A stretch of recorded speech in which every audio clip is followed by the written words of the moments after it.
Hey, man, I was playing Honda last night. I think I might stick around, dude. Really? For Honda? No, you're watching Best of 5.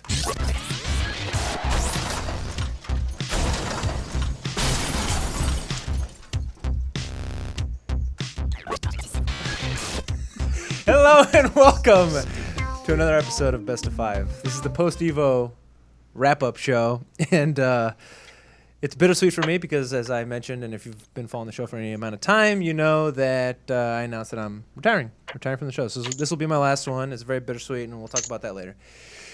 I am joined, as I always am, to my right by my mainest man, Michael Donka Schiller, wearing a Teppen shirt. It's really appropriate, and you'll find out why later.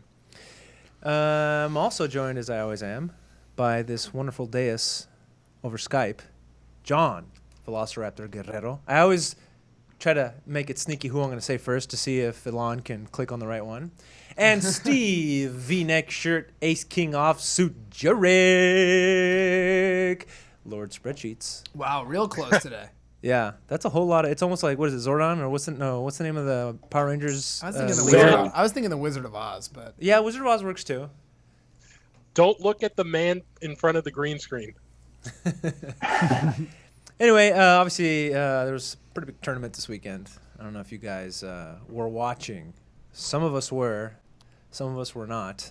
I actually got to watch a little bit of Evo with our Discord chat, and actually that was a lot of fun. In the voice chat, I had never done it. Yeah, Elon, thank you for setting this up.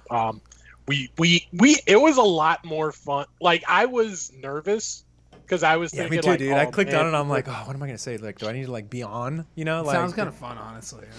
And then somebody was busting my ball. I didn't get to see who it was, but I think they were talking about the jump off. And they're like, the jump off is great for people who don't follow the game or new to it or don't really pay attention. And somebody was like, yeah, like Efren. I was like, oh god, it hurts. But it was fun. The jump off had some really interesting information this time, which we'll get into later, I'm sure.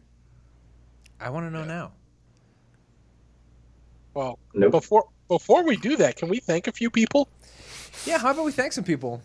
Do I need to pull up some thank gifts? you to the White Shadow for subbing for us for 7 months in a row. We really appreciate that. Picard. He says, R.I.P. Efren, gone but never forgotten. I hope not. Okay. Epistel, I'm sorry if I'm mispronouncing that. 16 months, 12 in a row. We really do appreciate that. Thank you. And there was one more that I think the scroll screwed over. Elon. JBG Pro, JGB Pro 88 as a gift from Die by Sword. So thank you to both of you for liking what we do and enjoying what we do. Much appreciated. Okay. I think I'm going to do all the gifts today. All right, so we're going to do a recap of Evo. We're going to talk about the reveals, the leaks, the ups, the downs. Our friend was there. You commentated. It was great. I did catch some of it. It was fun to watch. I didn't always catch it. I was like, damn, I thought you were on. Where are you? And you also said, you told us in our chat, our private chat, you were like, and on Facebook Messenger, you were like, hey, dude, I'm about to be on Smash, I think. I didn't see that either. Did they put you on stream for Smash? No, I was about to be on stream for Mortal Kombat. For Mortal Kombat and for Smash, and both times they didn't make it because they were running a lot of stream matches very slowly. Well, I tried to click in and watch, and I missed it both times, so I'm disappointed. We'll get back to that. So how about we just jump into that? Wait, did you want to do the non-Evo game news first, Steve, this week? We might as well get that stuff out of the way. Let's hear it.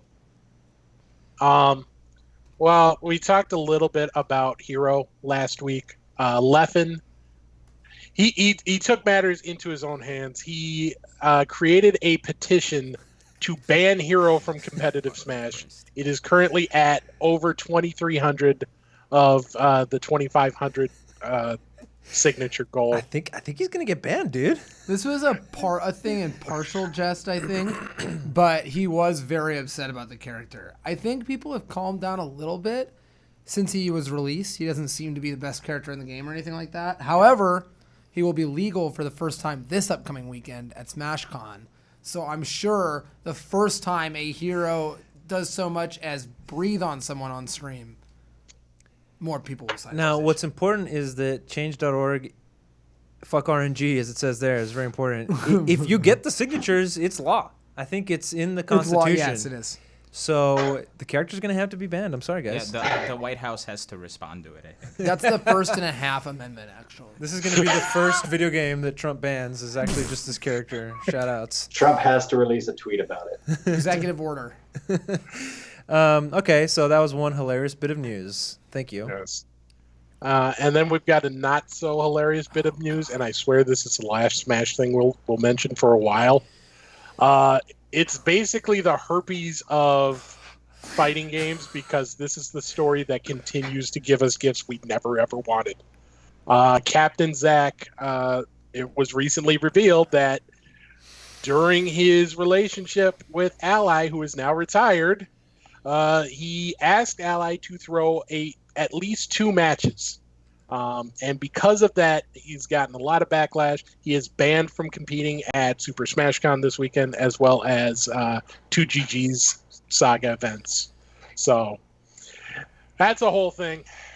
So was it like pot splitting or like, because match so fixing they were sounds in a so much more relationship, nefarious. and Captain Zack, knowing that it was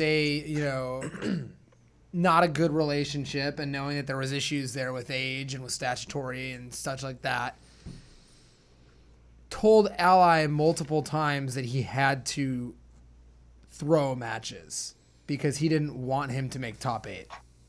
Otherwise, he would reveal, what was going on. So it was sort Jesus. of blackmail. It's Now- so much whackness. It There's is so very much whack, whackness with this and story. I the only thing I will say is that he was 16 and the guy was 30, and to keep that into account. And while what he did was wrong, I don't think anyone should hate him. Yeah, on the scale of terrible things, this is pretty bad in terms of fighting games. But in real life, it's this. I got to hold it in front of my Yeah. face. This versus this. Yes. So No one should let's hate him keep for that in this. perspective. All right. However, the one thing I will say is that people sometimes get upset because people don't get banned for things that happen outside of the game. It is very easy to ban someone for this. And I will Yeah. say that, and I agree with it. This is outwardly doing something to hurt the scene, and it is the easiest type of thing to ban for, because It's cut you're and dry. it's cut and dry, and you're the coalition on protecting Smash, not other various things. So I mean, didn't they like ban Soul Calibur from Evo for many years because of something like this? I guess maybe not with all the exact details. there's been they've done stuff like that. All right, next bit of news, so I can get the idea of the herpes of the fighting game community out of my mind. Well, we got a couple of Evo news. Evo Japan was announced for 2020. It is returning to the Tokyo area. This is going to be at Makuhari Messe. I have not taken Japanese in like 15 years, so forgive me. Forgiven. So that's sort of halfway between the center of Tokyo and the center of Shiba. So much closer, much more of a Tokyo destination. 3 games announced so far: BlazBlue Tag, Soul Calibur 6, and Tekken 7, with more to come. And that will be January 24th through 26th. Any more news, Steve? The biggest one that didn't have to do with a game at Evo was a game that will probably be at Evo in the future. Riot officially confirmed what they called the worst kept secret in the FGC. They are working on a fighting game alongside their signees, the Cannon Brothers.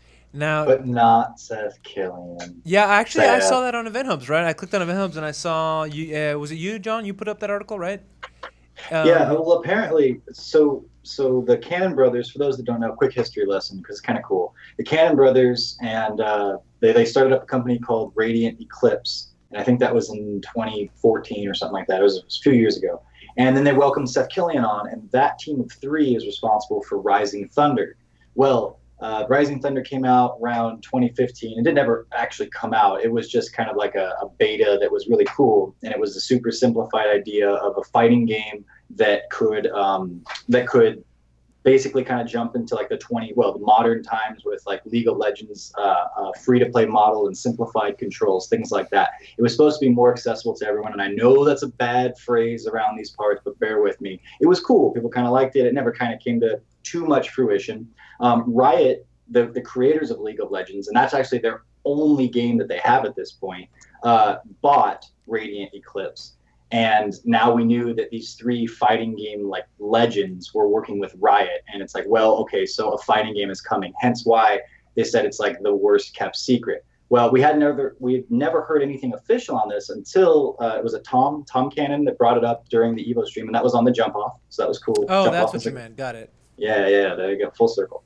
And so now we know it's on the way. He said it's still a ways out, but we all assumed it was the Cannon brothers and also Seth Killian.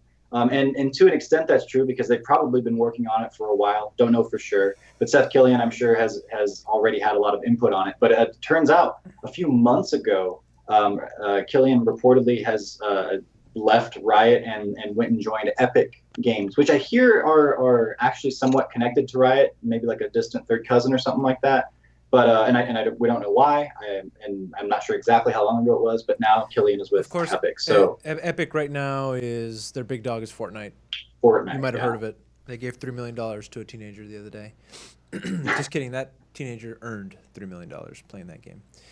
This is exciting news. I remember. It was back in the day, and a funny anecdote. Now, since I'm gonna probably be nostalgic this whole episode, we had S-Kill on, and he talked about Rising Thunder back in the .esports days. Hot damn. And I haven't gone back to watch it, but it must have really rubbed you the wrong way because you told me if we're going to do like these cheesy PR interviews where they're total softballs, I don't want to be on the show. You told me that, and I was like, fuck, man, I got to get my street cred up or something. That was a long time ago. And yeah, it was at the time it was exciting. Rising Thunder was popular. I played it. You could do special moves with one button. Which was like, hey, in League of Legends, you can do special moves with one button, right? You do whatever, you press E and click. It's the QWER kind of situation. And then all of the moves were on cooldown, too. You didn't have to build up meter, as far as I remember. You just waited and cooldown. So it was super simple. But like, so you would think, oh, this is an easy game for everybody to play. But then certainly the people that you know as good players started going to the top. At the time it was F-Champ, Snake Eyes playing it, and they were big proponents and they really liked it. So now to think that it'll probably be a Riot or League of Legends based fighting game, we hope, or that would make the most sense. It should be a great game. This is the best news ever to me. I think this is like what could save. Not that fighting games need to be saved, but I think this is what could propel the genre. This is such a big deal. You mentioned that League of Legends is their only game, and that's half true, because they just released TFT, Teamfight Tactics, which is a clone of Dota Auto Chess, and it instantly became the most popular auto chess game. I play it a ton. They have an IP that's beloved. They're incredibly in tune with the community. They're like, for TFT, their lead dev posts on Reddit all the time, and they update every week. And they do minor smart updates. I mean, it's just, this is what games need. They need to have a wide-reaching PC audience, the ability to play really quickly, the ability for bad people to match against bad people and good people to match against good people. And they need all these things that have been halfway implemented in fighting games for years now to be fully implemented, to be implemented right.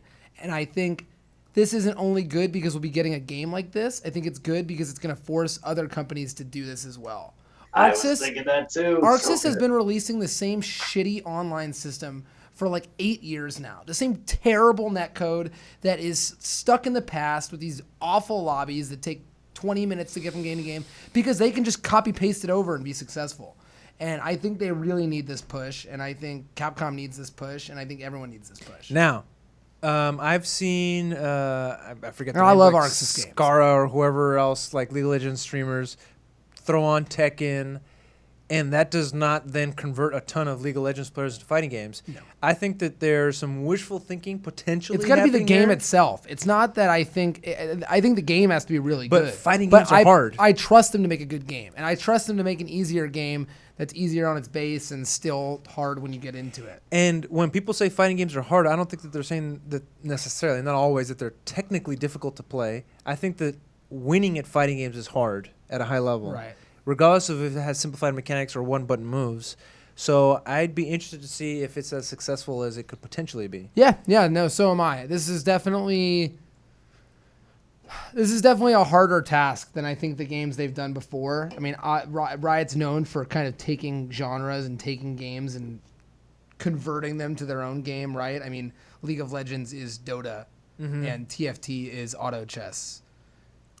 What are they going to take? Like, how closely will they mirror something else? We'll see. But I'm happy. It can't be bad. What's the worst that happens? They have a bad fighting game no one likes, and we go back to playing Street Fighter. I mean, and the other thing to keep in mind is this is going to be a game where most likely the lead console, you know what I mean, is going to be PC. right? You know, most of these games, it's going to be made for a keyboard and maybe a mouse. So a lot of those, barriers in terms of people not wanting to learn, Tiger Knee or DP motions, that's going to be gone. Plus, that opens the door to sponsorship from PC companies because that's where the money is in terms of big sponsorship with esports. One Up Arcade or Arcade 1UP, love the product, but how many people are really looking for that? That's really relevant. Yeah. I think it's like I think a lot of people watch Evo and they see that most of the guys on stage, some of them play on pad, but a lot of the Japanese, for the most part, play on stick or they play on hitbox. And it's just a lot of gaps. And people look at it and they say, oh, that's cool, I'll watch it, but, I'm not good enough or I don't have the time to ever try it. But if you can download it for free and play it on your mouse and keyboard, I think a lot of people who would never dare play Street Fighter will give it a shot and maybe love it. I think that you're right to temper expectations because I think the first reaction is that we're going to get a League of Legends sized fighting game. And there still are some hurdles that this doesn't overcome when we talk about why fighting games aren't as popular. But I think it establishes a connection to like the rest of esports. I sometimes feel like fighting games are out on their own esports island. And I think this kind of is an extension into like the giant bubble that is the rest of the esports kind of community. This will serve as something of a bridge to fighting games. Then how well it's executed will determine how, I guess, wide or efficient that bridge is. But it's an amazing first step. It's very exciting. Hey, there was a bunch of speculation prior to EVO that, Sony's a sponsor. There's going to be a big announcement. Was there anything? There was something. We'll touch on that when we get to Mortal Kombat. All right. Because that's sort of the big connection there. Right on. So, Steve, results? Yeah, there were a ton of results. A few tournaments outside of the EVO main games that I wanted to touch on. The day before EVO was the Toshinsai qualifier. This is to qualify for that 3v3 Japanese tournament, single elimination in Tokyo early or mid next year. And that was won by Team Gaijin. 801 Strider, Mena RD, and NuckleDo. All three of those guys put in work during various spots, taking it over the team that you might think would be the favorites among there with Justin and Punk and Marn, I guess. But yeah, so those three are going to be a team in Toshinsai 2020. They also announced that it's going to take place in May next year, the weekend before Combo Breaker, if I remember correctly. Very cool. So May 16th, 17th. Anime Evo was certainly a big part of Evo, and I'm not going to have time to touch on the game on most of the games, but there was Central Fiction there. It was part of the Arc Revo World Tour. It was the last qualifying stop. Yuta got the win. He actually he finished once he got to top three, he had already locked up his spot, but he went on to win anyway to take it over Fenrich to get the last qualifying spot. Yuta was in position to qualify via points. That opened it up for, if I remember correctly, Nezu. So we have the full list of players who have qualified for the Arc Revo World Tour Finals. It includes Beta Dude, excuse me, who qualified on points from the U.S., SKD, Elyon Monster, Soji. So there will still be a last chance qualifier at the event itself, but these names you will certainly see in Los Angeles later this year. Cool. Do we want to talk about Grand Blue? Since that was also... I want to say what I told you guys in chat, that I tried watching it on Netflix and I fell asleep within the first 5 minutes of it. I suppose I could give it another shot, but because they That's the released... show, not the game. I know, that's what I'm talking about. Oh, Look, man. Death Strike in the chat agrees. That's a bad anime. Go ahead. Steve, please just read it. Okay, so Grand Blue released a new trailer for Grand Blue Fantasy Versus, and is one of the weirder trailers that I've ever seen, but it's sort of unique because the big draw of it was that it has a mode that is completely not a fighting game. Yep. It's like an action RPG. I like Mortal Kombat days. I kind of like this. Go on. I just think there's a lot of people out there. Like, if you look at the sales for Blaze Blue and you look at the tournament entrance for Blaze Blue, they don't correlate at all. Blaze Blue has always been a game that sold well because it had this comprehensive long story mode and it had these pretty sprites and all this, and people liked it. And I think there is a large audience who loves anime-type fighting games for the characters and for the modes and stuff. And I think it just makes more people buy the game. And some of those people do eventually become players. Shinku was a person who bought BBCT because he liked the characters, and here he is as Evo champion this year. So some people make the switch. Steve, are we going to reveal the results of our fantasy picks? Yeah, at the end of once we get all through the results. Okay. So there was also, as part of Anime Evo, Guilty Gear Xrd. That was on Saturday, and that was won by Canada DEB, getting the win over the electrifying Marlin Pie to take the final spot in the Arc Revo World Tour Finals. Also, nice Evo championship for him. Anime Evo, however you want to classify it. With that, Deb joins Bjorn, Son of Bear, Kid Viper, Marlin Pie, who had already qualified, Omido, Samito, Teresa, Takehara, Daruino, and more as qualifiers for the Arc Revo World Tour Finals. Again, last chance qualifier at the event, at the finals. So you still have a chance to get your name on the list. And speaking of Guilty Gear, guess what? There's a new one coming. 2020. I haven't seen this trailer yet, and Alon wouldn't show it to me because he said, I want you to watch it. And I'm like, it's not going to have any effect on me because I'm not a Guilty Gear fan. Yeah, and I think I overhyped it now that I think about it. Well, this is pretty cool, this Eagle. It looks even better. Like, I mean, the game looks really good as far as the graphics go. I think almost objectively, in some ways, regardless of whether you like the art style or not, This is fantastic. it's one of the best looking fighting games, if not the best ever. That It is has such bullshit. intense, like how it's Yeah, it's it's not just gorgeous. realistic. It's not supposed to be, but it's supposed to be. It knows what it wants to be, and it just does that so well. It's 3D models, and then they put 2D sprites over them, right? Yes, It's something not like just that. like cell shading. It's 3D models that have been like 2D, and Guilty Gear's always been the game that I think, whether or not people want to admit it, a lot of people don't play anime games because they look like anime games and they don't want to be the guy playing anime games. People say that all the time.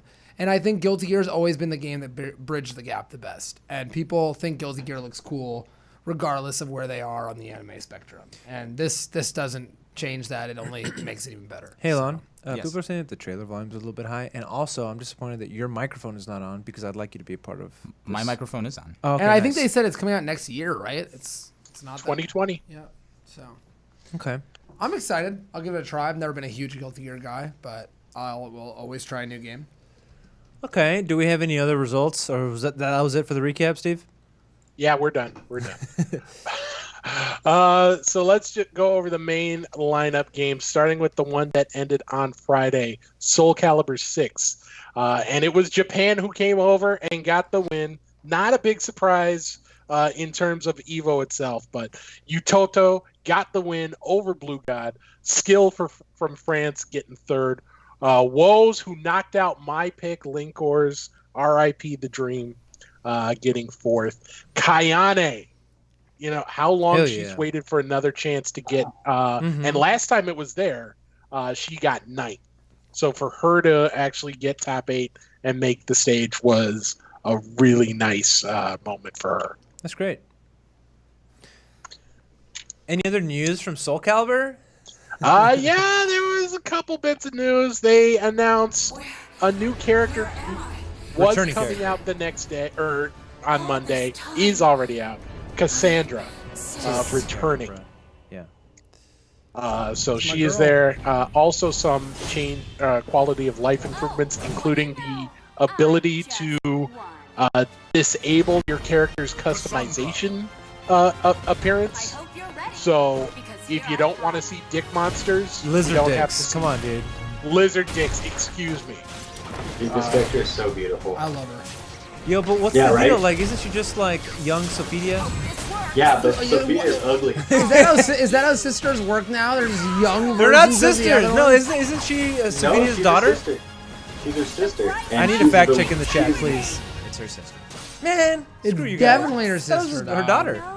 Did you But respect yeah, that right. shit, though? You wouldn't recognize, right? They only look the same because they wear similar, like, themed outfits.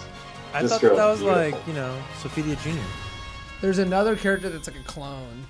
Yeah, well, hold for the teaser though. They put a little teaser at the end of this trailer. Oh, what is that? Raphael's mask? Yeah, I only know that because Elon told me earlier. you're welcome. Wait, isn't Raphael already in the game? Yeah. I thought Haomaru or whatever, or Well, maybe Genjuro well, at this rate. that's in the other trailer. That's over here. Yeah. Which, by the way, Thanks for spoiling it. well, by the way, Oh.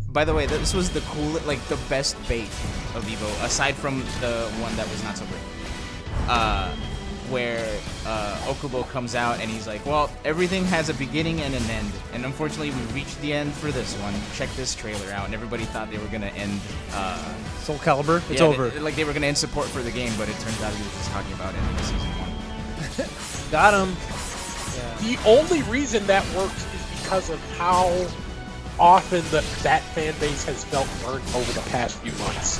Like if Tekken came out like last year and said, well, we're not going to do anything, we've reached the end of the line, no one would buy that. But with Soul Calibur, there's like that real possibility, that real threat that, yep, they're bailing out. So is there, Geralt was in this game. We have a new guest character? Apparently we do. This was such a good. Where is he? Wait, You'll see. Or she? wait. Do you not know who There. it is? I just saw on this freaking rundown, but I don't recognize the name. 'Cause I don't play It's Sam. Genjuro. I wish it was him. Oh, it's the main dude So- that everybody thinks of Genjuro from Samurai Showdown. was announced. Oh, that makes sense. That's cool. Yeah. Do they show him in game at all? Well, they just. It was sick. They used the Sam Show announcer in all the clips. He Yeah. says the Sam Show line. And also for everybody that was there at the watch party knew that I called it like before this happened because they played Soul Calibur music during the Sam Show trailer. Cool. Okay. I'm the best. Next. I mean, he's a lot like. I mean, I know this is gonna be like stereotyping characters, but is Mitsurugi in yeah, Soul he's Calibur pretty 6? much Mitsurugi, Yeah. isn't he? Yeah, they're both like samurai. Yeah, they're types. both samurai types, so it's gonna be interesting how they differ them. Yeah. Okay. Well, if bringing a character, because it's not the same as like bringing Akuma into Tekken, because they're similar movesets. No. You were about to say something else, but you don't have to say it. So anyway, moving on. Eunice. Yeah, let's talk about Eunice. This was the first finals game on Saturday, and it was won by the guy who I didn't think was going to do it, but had to prove me wrong. Clear Lamp, taking it over Ohito and Hishigata. Also, shout-outs to Rakir, representing the American continent. I knew this. Notice- would win. Hey, did I Nope. have some of those? Sorry. Go ahead. You don't even know who you had? No, not quite. I finished in last place to people who don't even know who they picked. I picked someone with an O in their name. Yeah, you picked Ojito. Was that one of those guys? Yes. Second place. Numbnuts. God. Their Man. Evo is always won by a certain type of character. And this is why I feel like I do well on this. And Clearlamp played a strategy that is very good for winning a tournament with over 1,000 people in it. Where he did the same thing over and over and over again. And he played his opponents to death. And it was beautiful. They make it look easy when that happens. It was a really entertaining top 8, by the way. Yeah, there was 2 of the characters that people consider bottom 2. There's actually 3 of them. There was 2 Mikas, who's considered one of the worst characters in the game, and there was a Canadian Enkidu, who is considered for sure the worst character in the game. So, pretty exciting, especially because everyone was there. So now everybody else should be playing Internight in Birth? It was cool. I mean, if you watched the game and you liked it, the community is definitely sizable enough for you to find someone near where you live. If you're interested in this game, I'm sure you have a local person who plays it. Yeah, and there was guys like, I think I saw a tweet from Ultra David saying, man, I've been playing Mortal Kombat and like Street Fighter. Now I'm like really excited to play all these other games. I'm just like, really invigorated by Evo weekend. Was there any other news for Eunice, Steve? There might have been. If you like, this was the second worst kept secret. This was leaked earlier this year, or last month, if I remember correctly, by a game rating board. But it is official.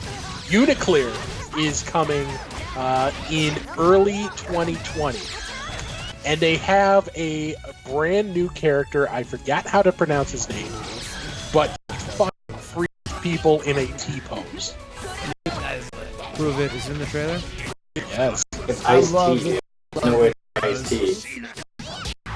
Well, don't fuck with the trailer. I'm just, I was gonna skip ahead. Oh, over here. Is that him? Yeah, that's him. What's his name? Freaking Ice-T. Londrakia? Ice-T is a Yeah. fantastic name. I really should have written it in the rundown. Yeah, it's Londrakia. This is why I'm not the host, people. This is why we're gonna miss that. God, he looks We're so taking sick. I will try the game again for this character. He looks so sick. T-pose, please. Oh. Look at that. That's the second coming right there, bro. Okay. Wow. I'm offended. Okay, Undernight in Birth. Is it pronounced X late? Just call it Dasher? They call it Clear now. Undernight Clear, whatever. Uniclear. Yeah, Uniclear is how they pronounced it. So that's what I'm going with. And Eclair. I was going with Uni Cilantro Lime Rice for a little bit. Yeah, that's good. Yeah, I'll call it cilantro lime rice. You been going to Chipotle recently or what? Dude, my girlfriend made that on Sunday. Cilantro lime rice. Okay, you have a girlfriend, dude. You have to just brag about it. Jeez. Just teasing. Was it good? No. God. All right. Let's go. Let's move on. We got a lot of recap left. We Steve. do. DBFZ had its finals on Saturday as well. And if you did not watch the winners finals, especially grand finals as well, but the winners final was arguably the best set of any game this weekend. Goichi versus Sonic Fox. Goichi got the win in an incredible battle. I actually did watch this one on the jump off. You guys were commentating this bad boy. I'm sorry, Steve. I cut you off. What was your thought? No, there? go for it. Well, Go for it. Mike, what do you think? Huge viewership too. There was a point about 4 Goichi Sonic Fox grand finals hosted in random venues where people were like, can this game survive off this alone? Can this game survive off this rivalry alone? And you go a year and a half later, and this rivalry made the game fun this weekend. I think a lot of people had a lot of shit to say about Dragon Ball FighterZ, and including me. And me. And despite that, this might have been the favorite grand final of the entire weekend.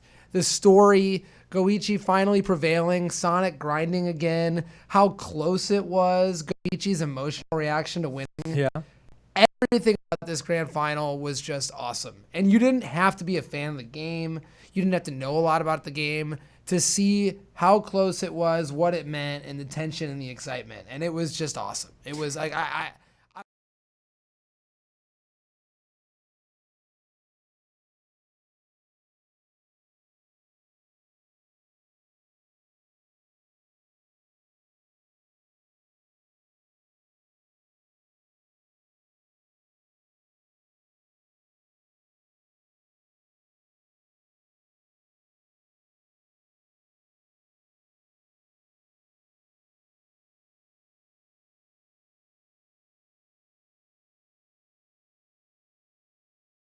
Okay, are we back now? Are we back, guys? Tell us if we're back. No. Are we back? Yes. Yay, we're back. Okay. Should I say the same thing I said again? Say it again, dude. I'll say it faster. This was great. This was a story that's been going on for a long time, and I think people were worried about like a JDCR Saint early Tekken experience where people were like, oh, it's the same two guys in grand finals again. But it coming back after a long time of not happening, because Sonic took kind of a hiatus from the game and then grinded it again for EVO, culminated in one of the best grand finals of the weekend, if not the best grand final of the weekend. And you got to see something out of Goichi that you don't normally get to see out of him. And the excitement was, yeah, it was invigorating. It was for everyone. That's great. And also, again, it was impressive the amount of people watching it. There was some really good, and obviously there were some records broken, but just throughout EVO, we'll get to Mortal Kombat in a second. I think Mortal Kombat finals might have had the lowest viewership out of all the grand finals. Really? Part of that was the length, which we'll get to. And the time slot too. Okay, so that was Dragon Ball Fighters. Is there anything to announce there? Before we do that, Okay, we wait. forgot to thank a couple people that subscribed. We have Olin7, NDO103, and Grown Up Mike. All three of them subscribed. Time out. Let's get some claps. Get the Daigo claps, bruh. Easy claps. All right, cool. Thank you very much for everybody who subbed. Okay. Moving on. All right. DBFC afterwards. Who's this The dude? third worst kept secret. Janemba. He looks so much He- like cooler to me. I could not tell him. Yeah, I was. Because you're just an uncultured swine. Yeah, dude. I had not heard of this character until like a month ago, or whenever he was popping up like, from the leaks. And apparently he's like 20-something years old from a really old Dragon Ball movie, right? Sure. Yeah, and he goes through dimensions and just created that sword out of like nothing, and it's like the strongest sword ever of anything. And he's just like this, the traditional Dragon Ball bad guy who's more powerful times 10 than anything we've ever even conceived of before. But by the end of the arc, somehow Goku figures out how to beat him. Z says he's not canon. Yeah, that's what Yeah, John he's said. from the movie. He's in like a movie, yeah. Well, whatever, man. Aren't the movies? I but just then- saw. Well, we have non-canon Yeah. Broly in the Broly. game, and they're adding canon Broly to the game. And then they also announced another character.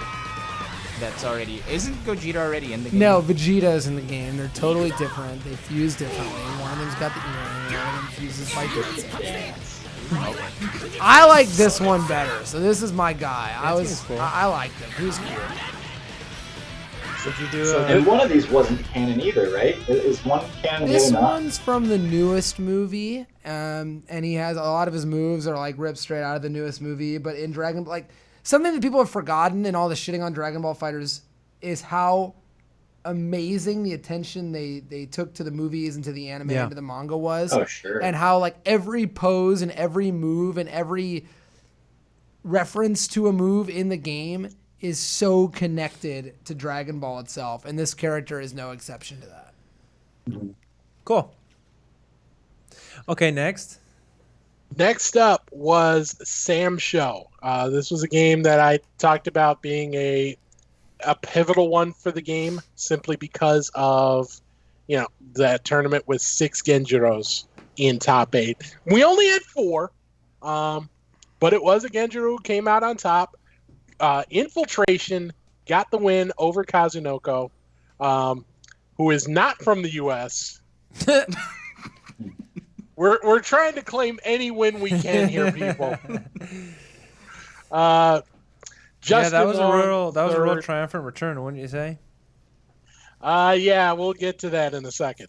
Alex Valle making top 8 at an Evo for the first time in a long time. Shout outs to him. Also, Didi Mokov carrying Brazil on his back.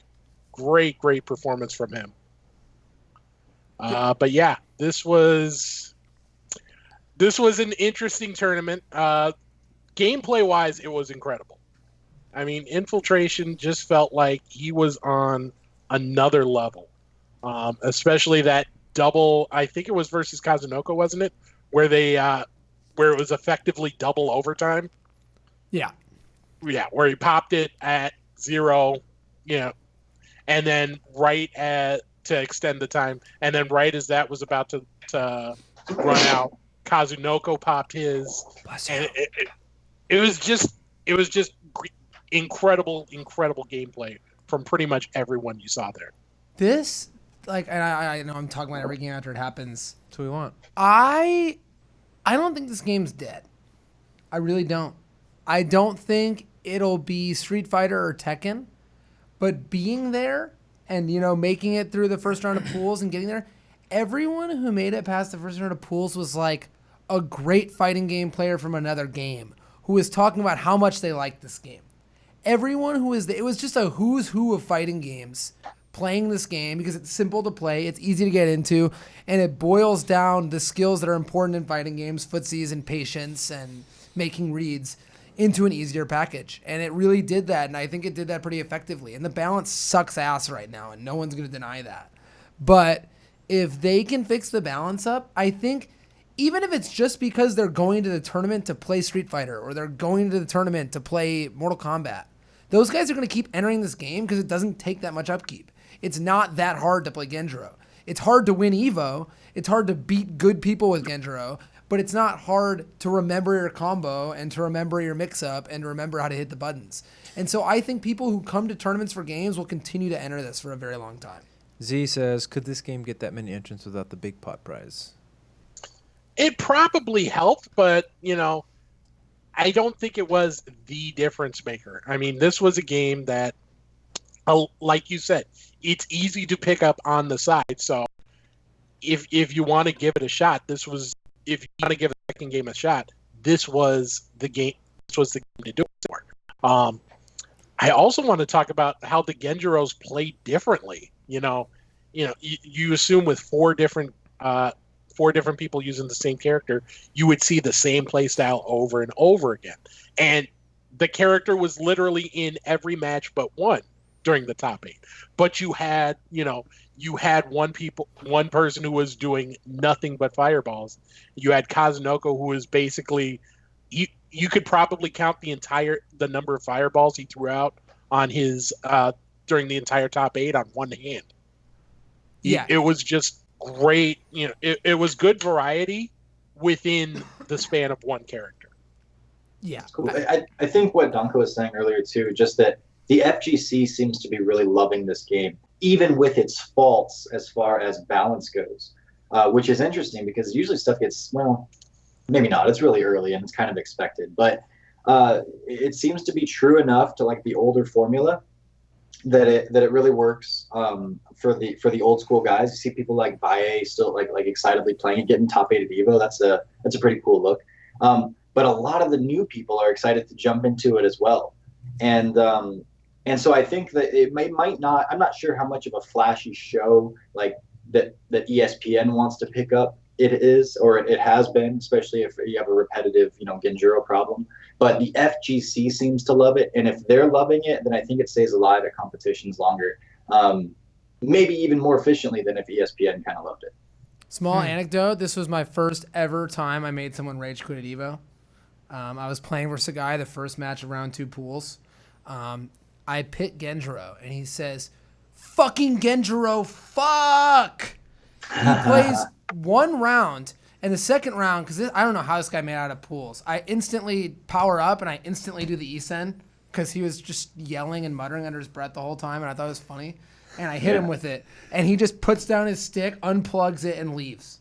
Was he the one that went back and deleted the game off the machine? And he picked Charlotte. It's not like he picked someone shitty. Anyway, it was funny. It was the first time That's awesome. he made it one round. It was lit. That's funny. That's achievement unlocked right there. Yeah. All right. Any announcements for Samurai Showdown, Steve? Do we want to talk about the winner a little bit before? Well, we're already in there. Yeah, I this is started the trailer. trailer. I'm sorry. So Infiltration 1. We did a good. No one did, we did a good job not talking about it that much. I feel like. I the one thing, and I need to get this off my chest. The one thing that bothered me about Your everything exposed V-neck shirt vest. was that it seemed to be they tried to have the best of both worlds with Infiltration. At this point you're either on the side where he got railroaded or the side where he is this unrepentant bastard, and that's it. But they tried to play both sides of the fence. On Friday they showed him a couple times on stream for his matches. Saturday he was almost completely, off stream completely up until top 8, where, he obviously won. You had the Twitter account come out and say the line in his triumphant return. But then when you go back and watch on Sunday with the recap video, him winning was the only championship that wasn't shown during the recap. So it felt like they were trying to play both sides of the fence, and it just pissed everybody off. I thought it was a poor choice of words on that tweet, but I will, if I want to analyze it further than I care to actually, I will say triumphant in that he won, return in that he wasn't competing. So he was, technically as far correct. as Evo's concerned, he was competing. He was there last year. I agree with that. Okay, so did you get it off your chest? As much as I care to tonight. So. Okay, so are we gonna watch that trailer again or what? Fine. I'm sorry. No, don't apologize, dog. Steve, how do you say this? God damn it. Rimmeroo. Let me tell you, if they don't nerf Gendro, none of this shit matters. Like, these might as well not be characters in the game. It'll be Basura. Basara is. This is my guy, though. Not this one. The next one. Oh, Exuma? Kazama? No, the little boy with the umbrella. That's the one I played in the old games. Boy with umbrella. So this is a ton of new characters. Marda? Well, this is like they announced the whole season 1 in advance. Oh, neat. And a special present. A little boy with an umbrella. For free. There it is. Yeah, I like this character. She's a Maru. He, if he's anything like the old version of the game, he has kind of like a Balrog turnaround punch type input, and it's extremely strong. Hey, well, that's cool. But that's not all.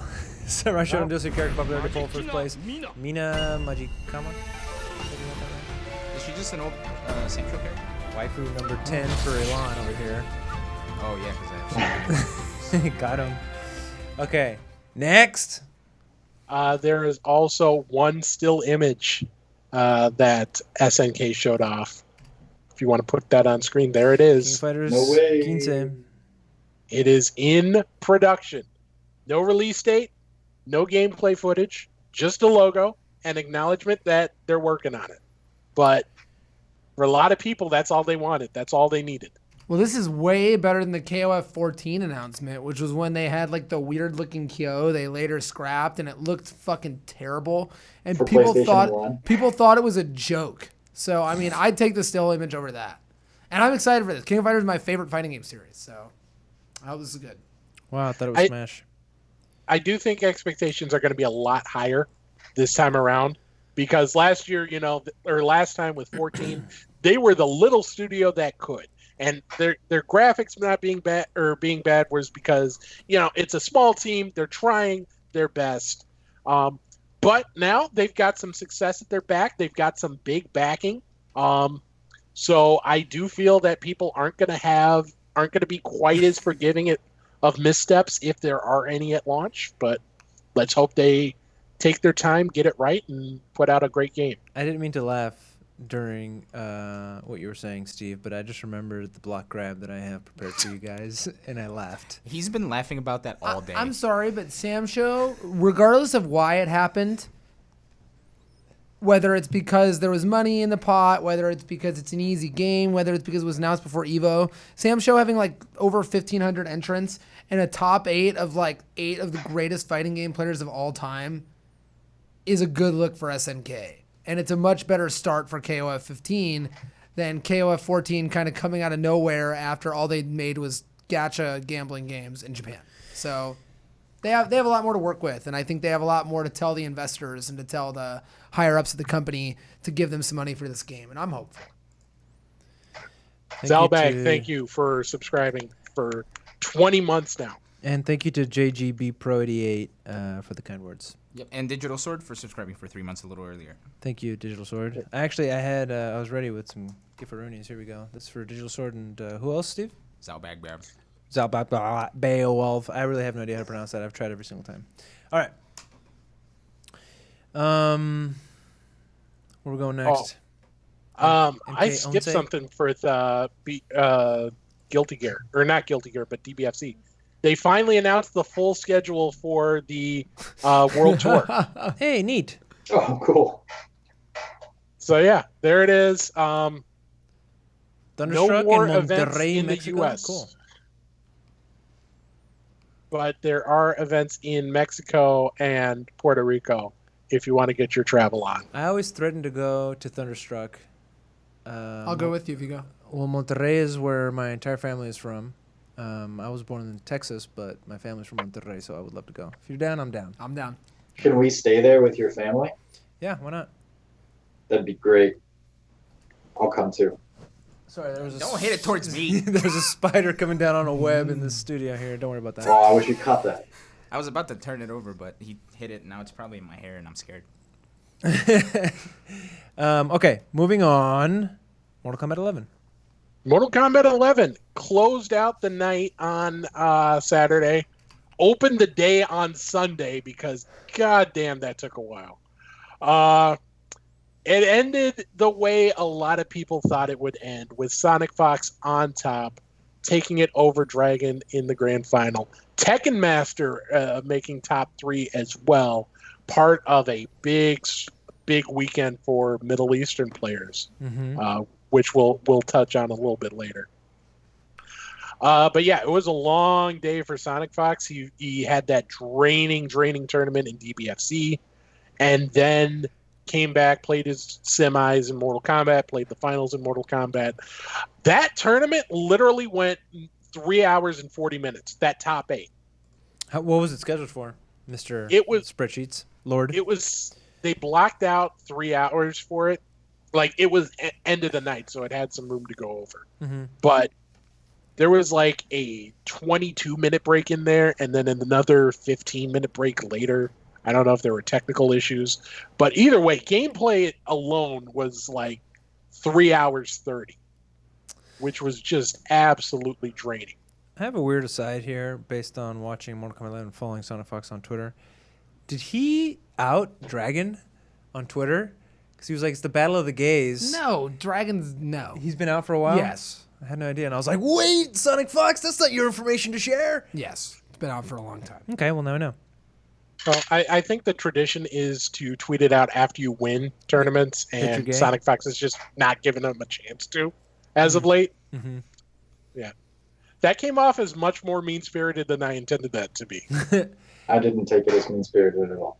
Okay. Definitely the most consistent game. I mean, the same 16 people will make top 16 most of the time. So take that as you will. This is one that I did get to watch a little bit of it. I didn't actually watch Grand Finals, but I caught a lot of top 8, and it was late in the night. Good players do well in this game. But I fell asleep. I'm not gonna lie. I fell asleep even though it was really late in the night. So that might have been the reason. But it wasn't as exciting for me as even like Tekken, because I caught some of Tekken as well.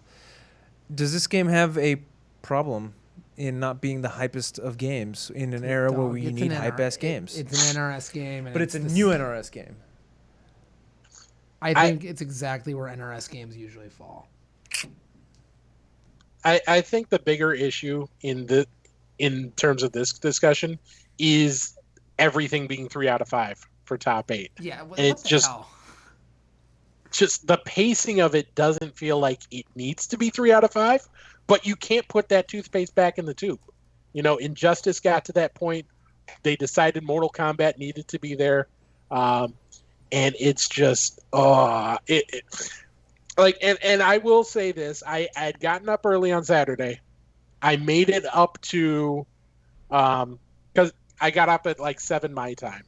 I got to through top 6 of Mortal Kombat. And then I just had to call it a night. Yeah. Because I simply could not, it wasn't enough to keep sleepy me going. And I hate saying that because it sounds like I'm shitting on Mortal Kombat.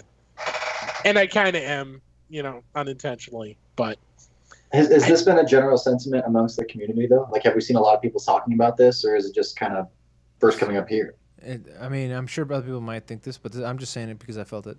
I think MK players and NRS players like MK11 a lot from what I've heard, but people who don't tend to say they preferred MKX. I don't know if that's a style thing. I don't know what it is, but MKX was hyper for longer, I think, in terms of general overview from the community Sure. than this game was. No, I there's think new this characters became... and we don't know. There was really never a point where non-NRS players played this game compared to MKX, which went at least a couple months with, like big Street Fighter names Chris and big anime G's names trying it out. Okay. You might be onto something. Might be great. I don't know. I played the game. I don't think. In fact, I might have won the tournament. I had to drop out of the tournament while I was still in the bracket. So for all we know, I would have beaten Sonic. But Could have happened. Yeah, you're absolutely right. Totally. what might have been? I don't think it's a bad game at all. I just think that it's an NRS game. There was some announcements. There were some reveals. There was some communication from Ed Boon himself saying we'll do better. There seems to be the consensus is that it's WB that's hamstringing their trailer release and character release dates. But we got a trailer. We got a trailer for Nightwolf early, and here it is. Oh! That's for you, John. Oh. And if you want more gameplay, there is going to be I have a the tweet. Nightwolf showcase tomorrow on NetherRealm stream. That was shouted out by JG Pro 88 in the chat. So thank you for that. Yeah, and Maximilian has a video up. He got to play it at EVA. He goes through Nightwolf's strings and does a handful of combos and stuff, and talks about playing them too. So that's, I think, on the front page of Event Hub right now. If I'm not mistaken. The bear is cool. The wolf is cool. He throws a falcon at peeps. That's cool. Yeah, I'm excited. I'm definitely going to play the shit out of this character. He's my Mortal Kombat T-Hawk, and I'm excited. So let's watch this because it's cool, and the fatality is... Actually, I wasn't super impressed with the fatality. I thought it was kind of generic. The bear. No. That's the second fatality that they showed, which is also has its issues because he kills him, and then the bear basically plays with his dead body, if you think about it, because the dude's dead already. It's like, okay, we got it. But That's this, offensive. but this fatality here... I haven't seen any of this. Okay, well, let me just skip through it. No, Ilan. Okay. So he's This is here's the, an X-ray fatal or whatever, fatal blow. Some arrows. Looks like any other fatal blow. Well, that should kill him.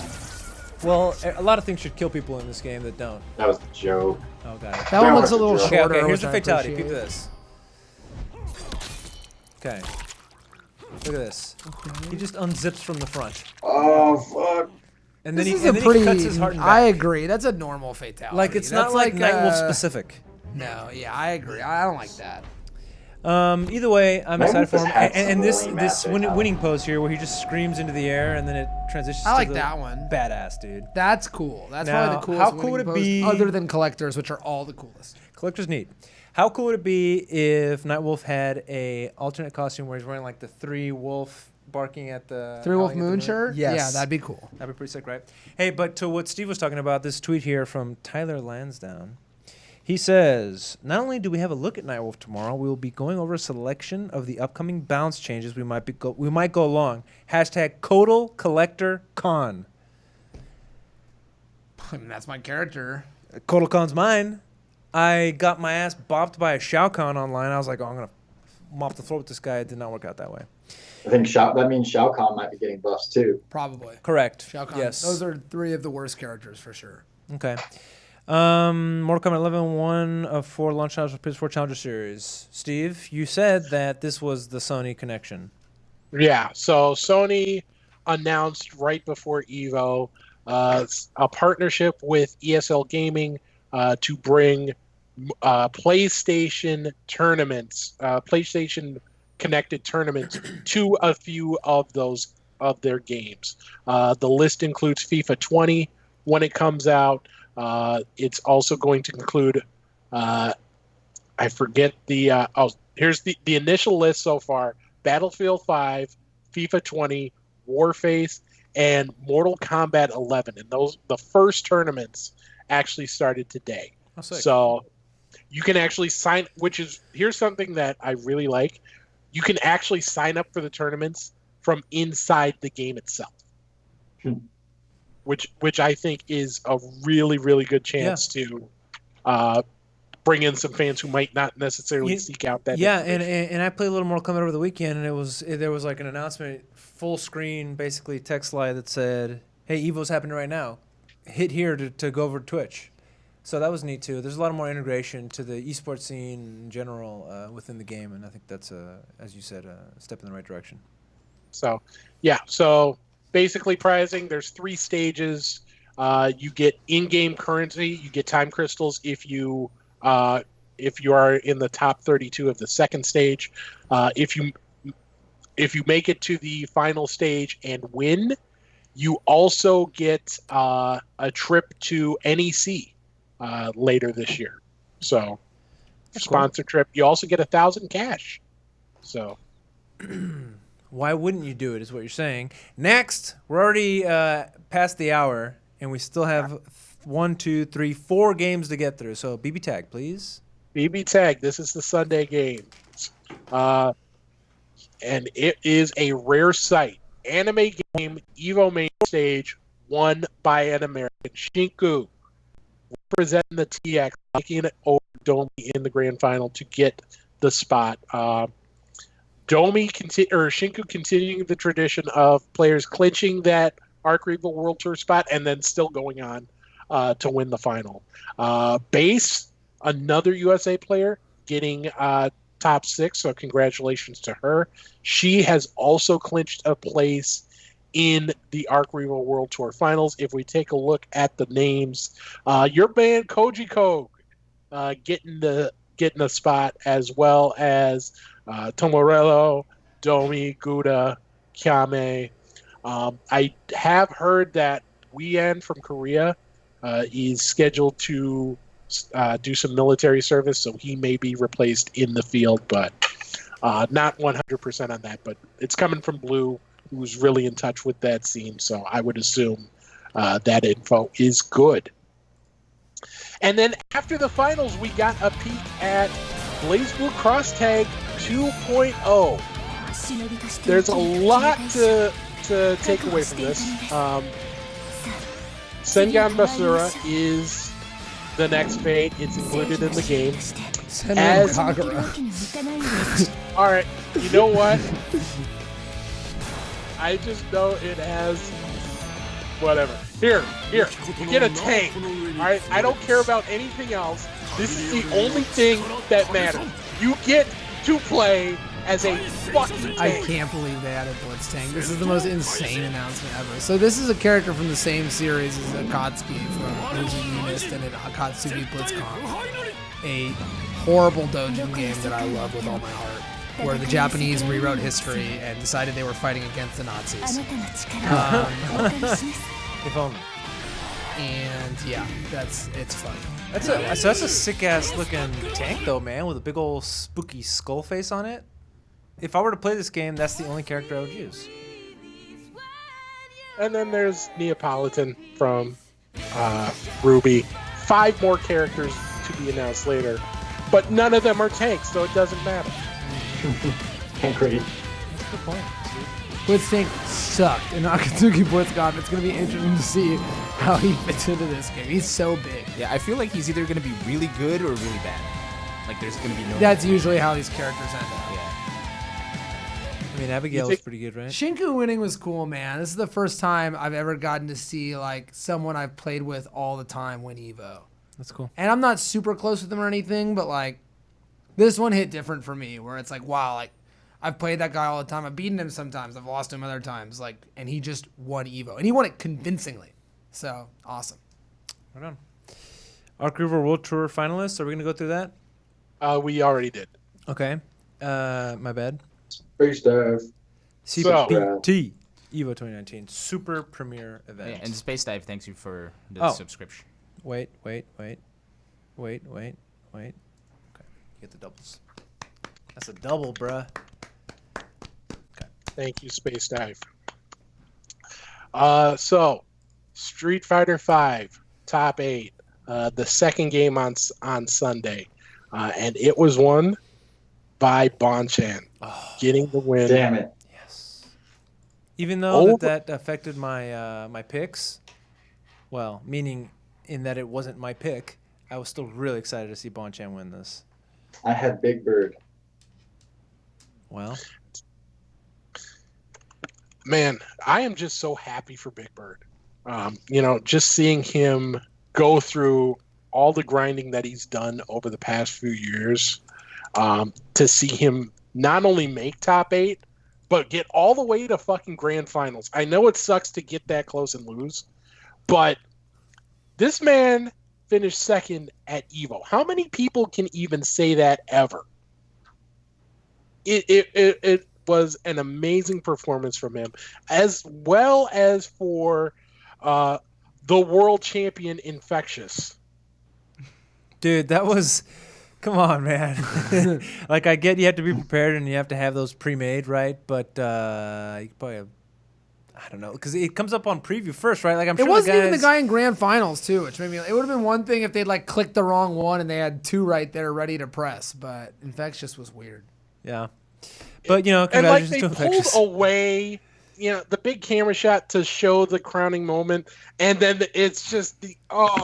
And it's funny too, because every Evo champion that I'm friends with on Facebook has that picture as like their cover photo. It's always like their name on the Evo stage. And so Bonchan. unfortunately, Mr. Bonchan should still Bonchan do can it. no longer. Oh, I guess he can. Yeah, he can add an Infectious, infectious yeah. one. Hilarious. Street Fighter was hype. It was cool. Obviously, there was some reveals there as well. Well, reveal maybe is not the right word for it, but it was almost like we didn't have to worry or think about that prior to grand finals. In a weird way, the leak of these 3 characters coming to Street Fighter V made it so, because who was commenting? I think it might have been you, Steve. It was Bailey was like, I can't wait to see all these reveals and trailers on grand finals day. And was that you, Steve? That was like, I can't believe that's what people are excited about at the biggest, most important tournament of the year. How am I paraphrasing? The way I phrased it was that it was telling that a lot of people think of it as reveals day and not finals day. Although even with the leak, there was still that widely held belief that it was, It's the it was dumbest thing I'd a ever planned leak, that there would be something else coming. But no, that was not the case. What we got was leaked on, was it Wednesday or Thursday? Thursday. Oh, it was Wednesday. It was Wednesday. It was Wednesday. And yeah, unfortunately, it was due to Steam, we found out later.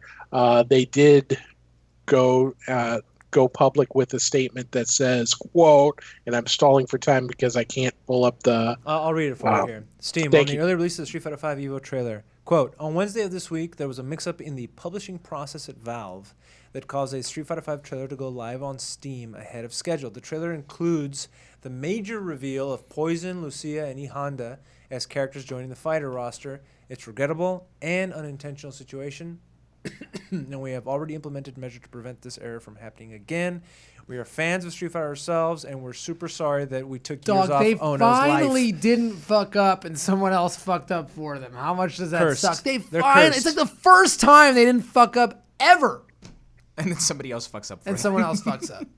Well, here's the thing, though, because it was like I was saying beforehand. If it was only characters, do you think that would have gotten a great reaction in the arena? People I would have don't at think least it would. been better than this. People would have been like, oh, Honda's like the last Street Fighter 2 character, and some people like him for some reason, I don't think it would have been crazy, but I think it would have been not the developer crying with a poem, which was kind of hype in its own way. I think they call it Schadenfreude. You were happy at their... No, I wasn't happy for it. I was saying that it was like they did a decent job as far as things could have gone. I think there's a new blip and that blip's not enough. I think there's a new little wave of hype, and people are checking out these characters, and we're looking forward to the future because we know that there's new stuff on the horizon. The ship remains afloat. No, I got a chance to play all 3 characters over Sunday night and yesterday, and I found the 3 of them to be very fun. People are saying Lucia looks like the standout. She looks like she's going to be ridiculous. She looks ridiculous. Yeah, she's a lot of fun. She's almost reminds me of Guy from Street Fighter 4 because she has like a lot of run cancel stuff. A-cab. What? That's all I gotta say. She's a cop. Yeah, she is a cop. And I was talking a little bit earlier with Efren, but like Poison also has like some stance cancel stuff, which is really neat. Honda's got like the Honda hand execution, so like there's a lot of like tricky things in these characters that make them very fun to play comparative to like the launch roster, as it were. I reinstalled Street Fighter 5 last night so that I could play, and I made the mistake of also reinstalling the story mode. So when I finally booted up the game, it was like it was too late. I had to go to bed. So I haven't played any of the characters yet. But I'm really excited about E Honda. Super excited about E Honda. That's why I reinstalled the game. Street Fighter 5. There'll probably be more. Oh, they said that there'll be more announcements, right? Coming forward. There's another one in November, and then one in December too. I think something like that. And didn't he say there was going to be a big thing at Capcom Cup? Yeah. A winter bundle and then DiCaprio in December. It does sound like the big change that they couldn't wait to tell us about was that they were going to go to longer times, but multiple characters at once.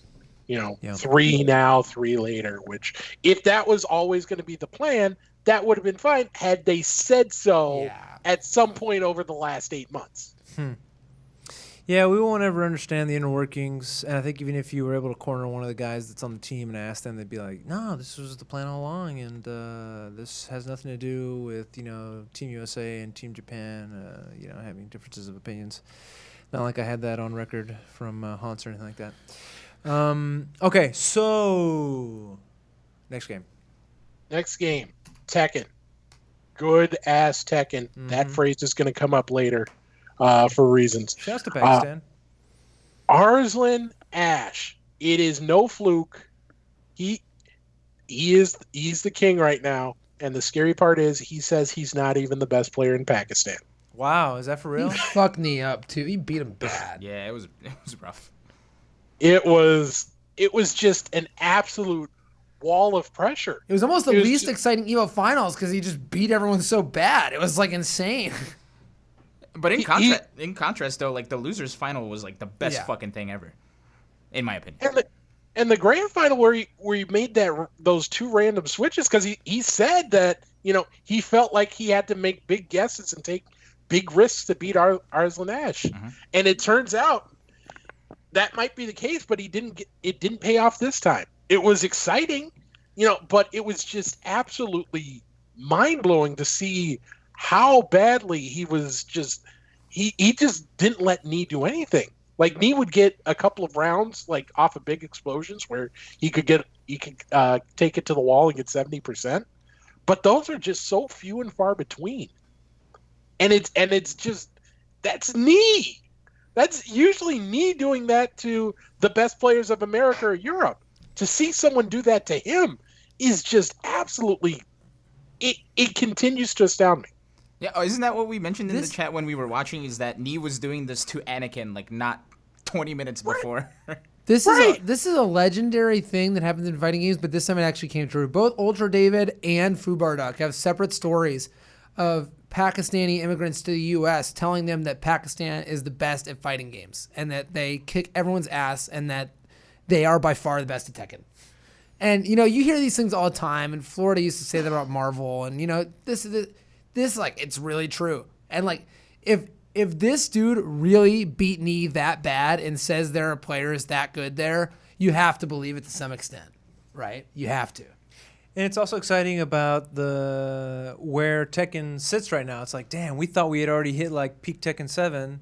No. There's a whole nother level. There's levels to this. Nah, dude. There's like Barzlin Bash or something over there, like the second one. Like they're killing it over there. I can't even imagine what is going on in the Tekken cabinets over there. There's players out there like Honey who beat Chigger in 10-0 when he came over when they played a long set. There's players like Sora who's doing well there. There are people, it doesn't sound like like modesty. It sounds like, if this team ever got to like Master Cup or something, they could do serious The first tournament organizer to recognize this and fly out like Arslan Ash's top 3 Pakistan picks is smart, because that is going to be a highly viewed tournament. It's worth it. If you're an esports team, it's worth a shot. If you're Nasser, if you're V/, go for it. The dividends could be huge. You could have a big roster of Tekken Masters there if you take that risk. Speaking of getting players out from other parts of the world, Angel Hunter 48 reminds us that Sherry Jennings, through her efforts of helping people with their passports and immigration stuff like that, was instrumental in getting Arslan Ash to the United States for this. So shouts to Sherry. E-Fight Pass, yeah, absolutely. Which is the reason I almost didn't vote for Marine in Street Fighter League. But after that, they announced a couple new characters coming to the game. Zafina will be. Hold on. Okay, I'll hold on. No, nobody talk. And this will be a treat for the podcast listeners. Let's just have silence. There it is. Okay, so that's awesome. Zafina, returning character. She is the first character of Season 3, which will consist of 4 characters. She will come out next month. This is your fate. And then later this year, in winter officially, there's going to be a brand new character, Leroy Smith. That character looks fucking badass. Wait, is it in winter? I thought it was still in the December. Or, I'm sorry, September. Well, here's the thing. The picture at the end shows, it has him over in the first 2 slots, which makes you think it's winter or it's August. But there's a red line underneath those pictures that group everything together. So it's Zafina, and then Leroy, another character, and a new mode. And then for spring of 2020, it will be a character and a stage. All right, let's just watch this because it's super cool. Yeah, everybody thought it was going to be Wang, or whatever the guy is. No. He looks cool, man. There's a lot of people saying that he might be Eddie Gordo's master. Oh, because they all look the same to you? That's fucked up. Well, no, because it also talks about how he's been missing for decades. Right, but he's got the dreads. He's like He's hella cool. Yeah, he looks badass. He got the 1-inch punch there, a little Bruce Lee action. I think he's super cool. That's great. Look at him, dude. With shades on? Fuck. Did you see the tweet from what's his name? Lupe Fiasco. How he looks exactly like this guy looks exactly like Lupe Fiasco if Lupe Fiasco had white hair. Cool. Okay, so that was some good ass Tekken right there. So everyone's talking about that character now, but there was a character that everyone was expecting to see, and they did not see. This ended up being a huge freaking deal. So during games or during the top 8s, they would do like meme things on the screen during for the audience at home or in the arena, excuse me. And one of those things, right after losers finals, was a codec out of Metal Gear Solid came on screen with the codec call, and it was a picture of Harada with Snake on there, and it was Snake saying, "That was some good ass Tekken," and then it went away, and then And it cuts everybody to Rip, lost their mind. who's got a look on his face like, is that what I think it is? And of course, everybody, the implication was, oh my God, is Snake coming to Tekken? That's the hypest fucking thing. Nope, not coming to Tekken. JK, It got was him. a joke. Terrible, joke. terrible, terrible joke. And the backlash has been strong. Harada sent out a few tweets that made it clear he was not happy with it, that it made things more difficult if he wants to work with that company in the future, with Konami, excuse me. David Hayter, the voice of Snake, actually came out and said, "Evo, you also failed to consult me or Konami. Please do not use my voice to promote other games, ever." Because someone, it was either Markman himself or someone who got it as a gift from Markman, had him record like a little cameo clip. You know, one of those sites where you pay a celebrity like $40-$50 and they'll record like a 5-6 second video of them saying something. And someone had him say, "Man, that was some good ass Tekken." And that was the sound clip they used on screen. I think Konami must have called David Hayter or something and ripped into him because like this tweet is harsh. Like he might like this tweet must have been like a lot of people must have been really mad when this happened. Like there must have been a jillion phone calls between Konami, Bandai, you know, Namco, Harada, Evo, etc. Like everyone was pissed off. Yeah, because Evo also came out and were like, Yeah. hey, just to clear things up. And they also brought out these big frogs, like the Metal Gear frogs, and gave them out to people. And it really felt like it was a Snake reveal. They meant it to be a joke, and it was kind of a perfect storm of like, oh, Snake would fit well in Tekken. Oh, that would be hype. Like, he's already been in Smash. Like, this is totally possible. This isn't even that weird. In fact, this is awesome. This is the best thing ever. Because it felt like it. Like, Snake and Tekken is the best thing ever. Everyone wants it. Like, no one could be upset about that. And if it was actually revealed and they had used that codec, that would have been hype as fuck. Yeah, it would have been like that literally would have been the best Evo reveal ever if they did that and then later played the Snake reveal. So I think the fact that it didn't happen mixed with the fact that it was like potentially a copyright issue mixed with the fact that it pissed off everyone at Konami, it really does suck. And like had this happened 2 years ago, I don't think it would have gotten nearly as much traction. But because we're in a post Negan world, in a post Noctis world, it didn't feel outside the realm of possibility. Yeah. So, had this happened, it made perfect sense. It was like, oh, duh, why didn't we think of that earlier? Yeah. Damn.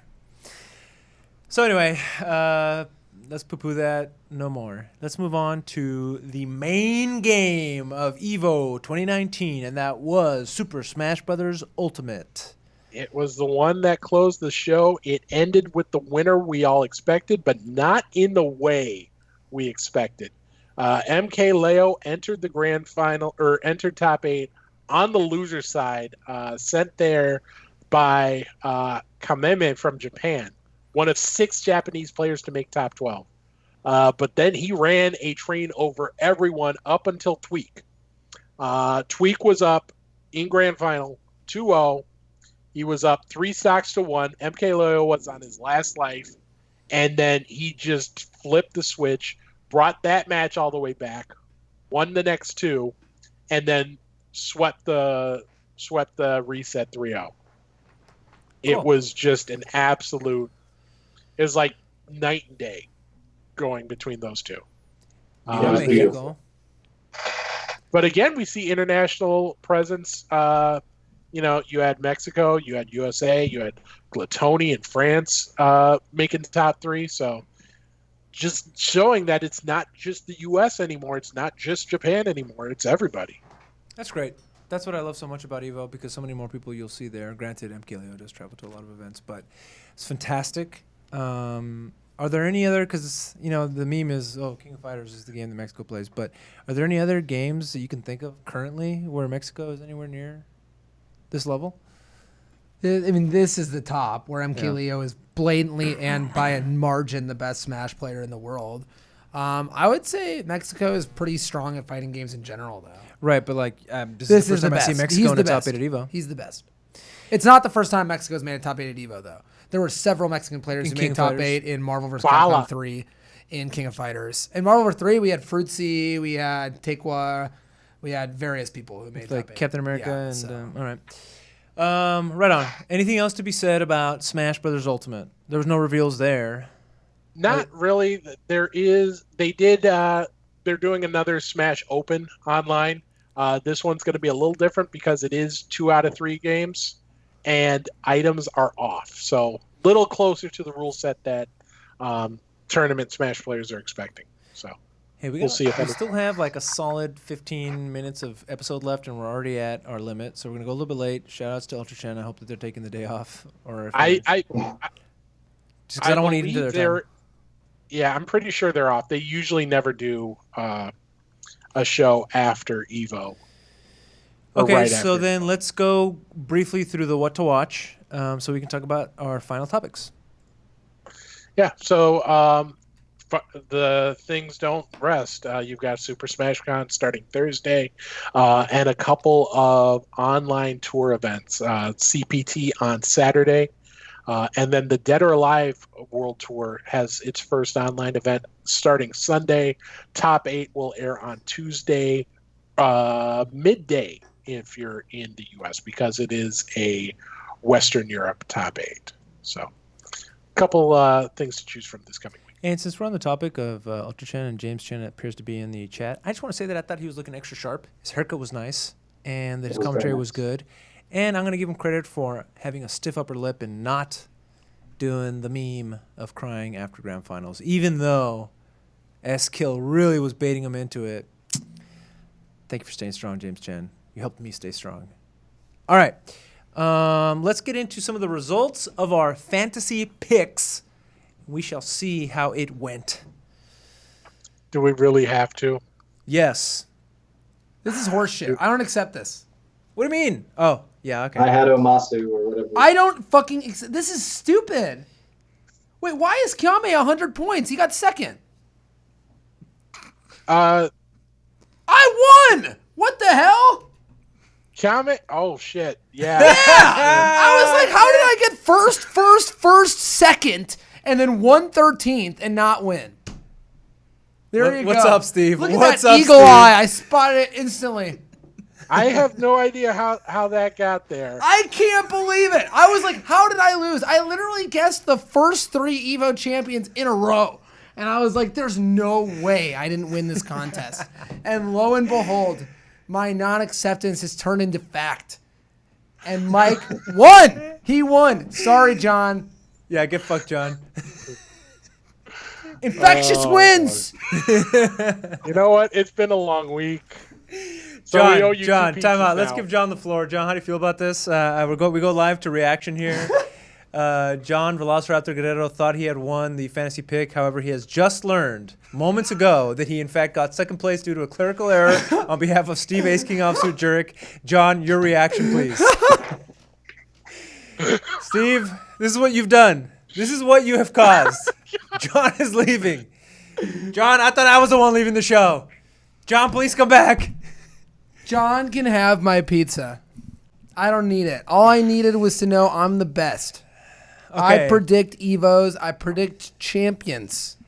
Okay, so we have just learned that due to a clerical error, Steve was wrong. Steve, we go now live to you, Steve. You can have my pizza, John. You can come back. One per schedule.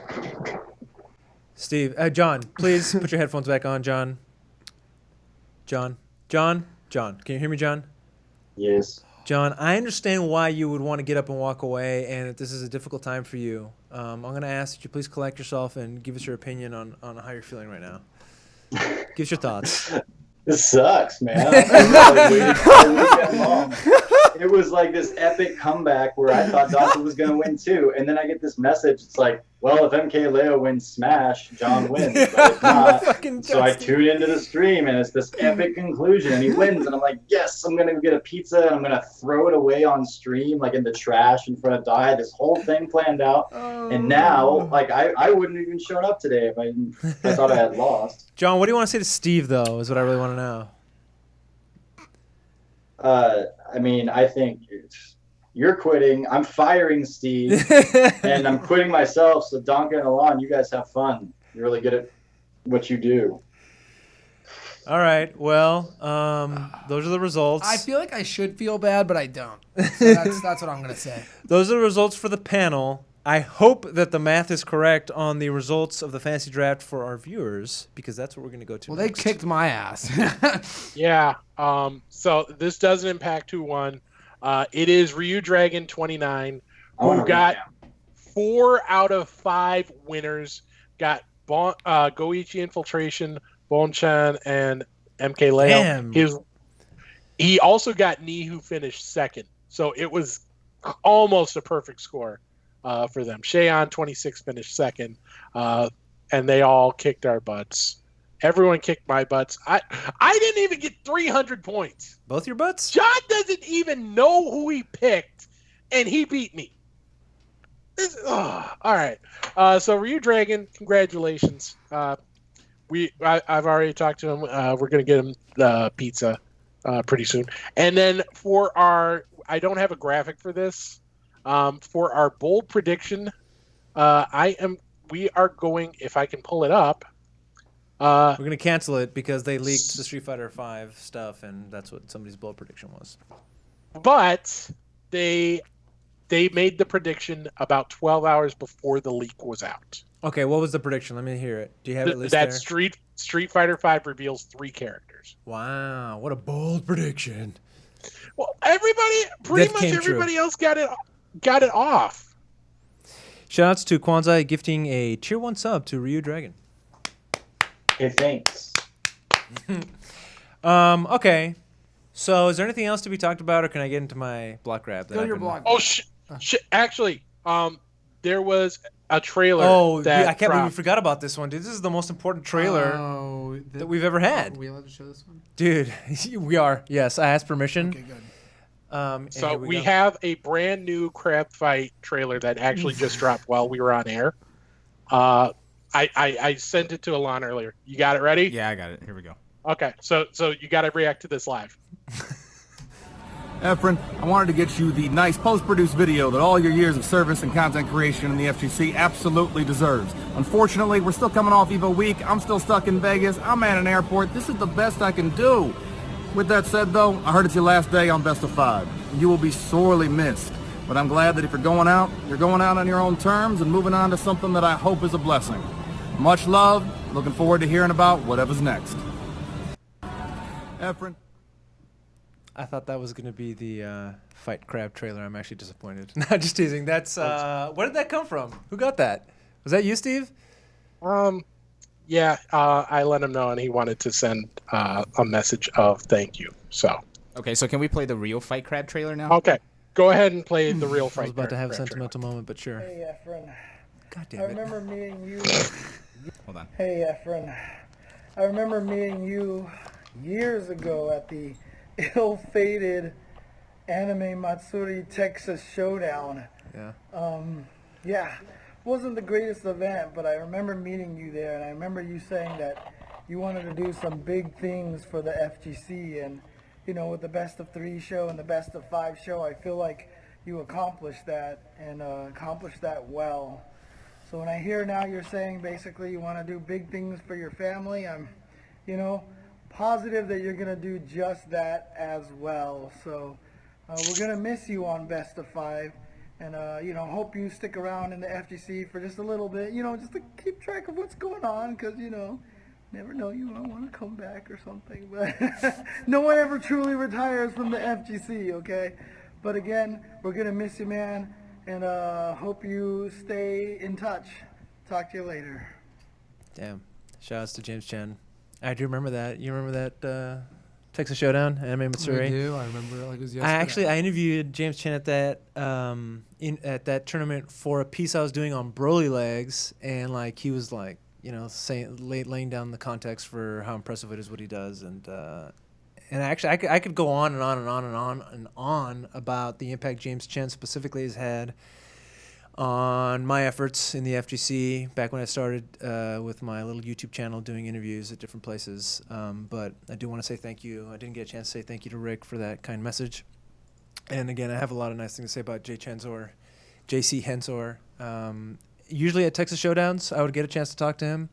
But throughout my time trying to contribute, which is what I think I was really interested in doing, was just contributing to the community in some shape or form.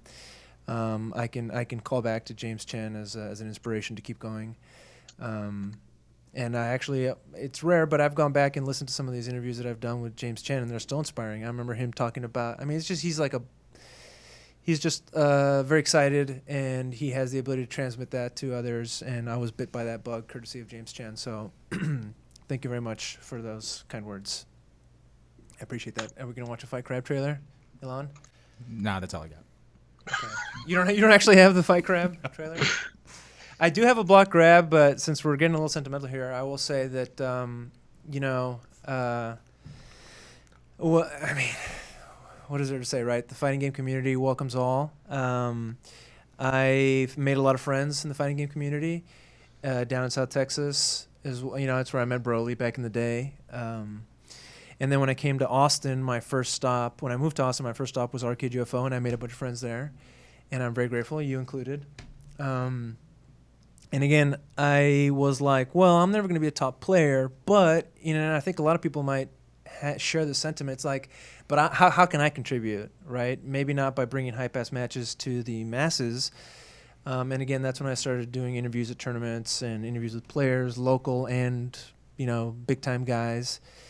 And then it kind of crystallized. It's funny. At the time, I was doing TV news in South Texas on the border at Fox 2 News.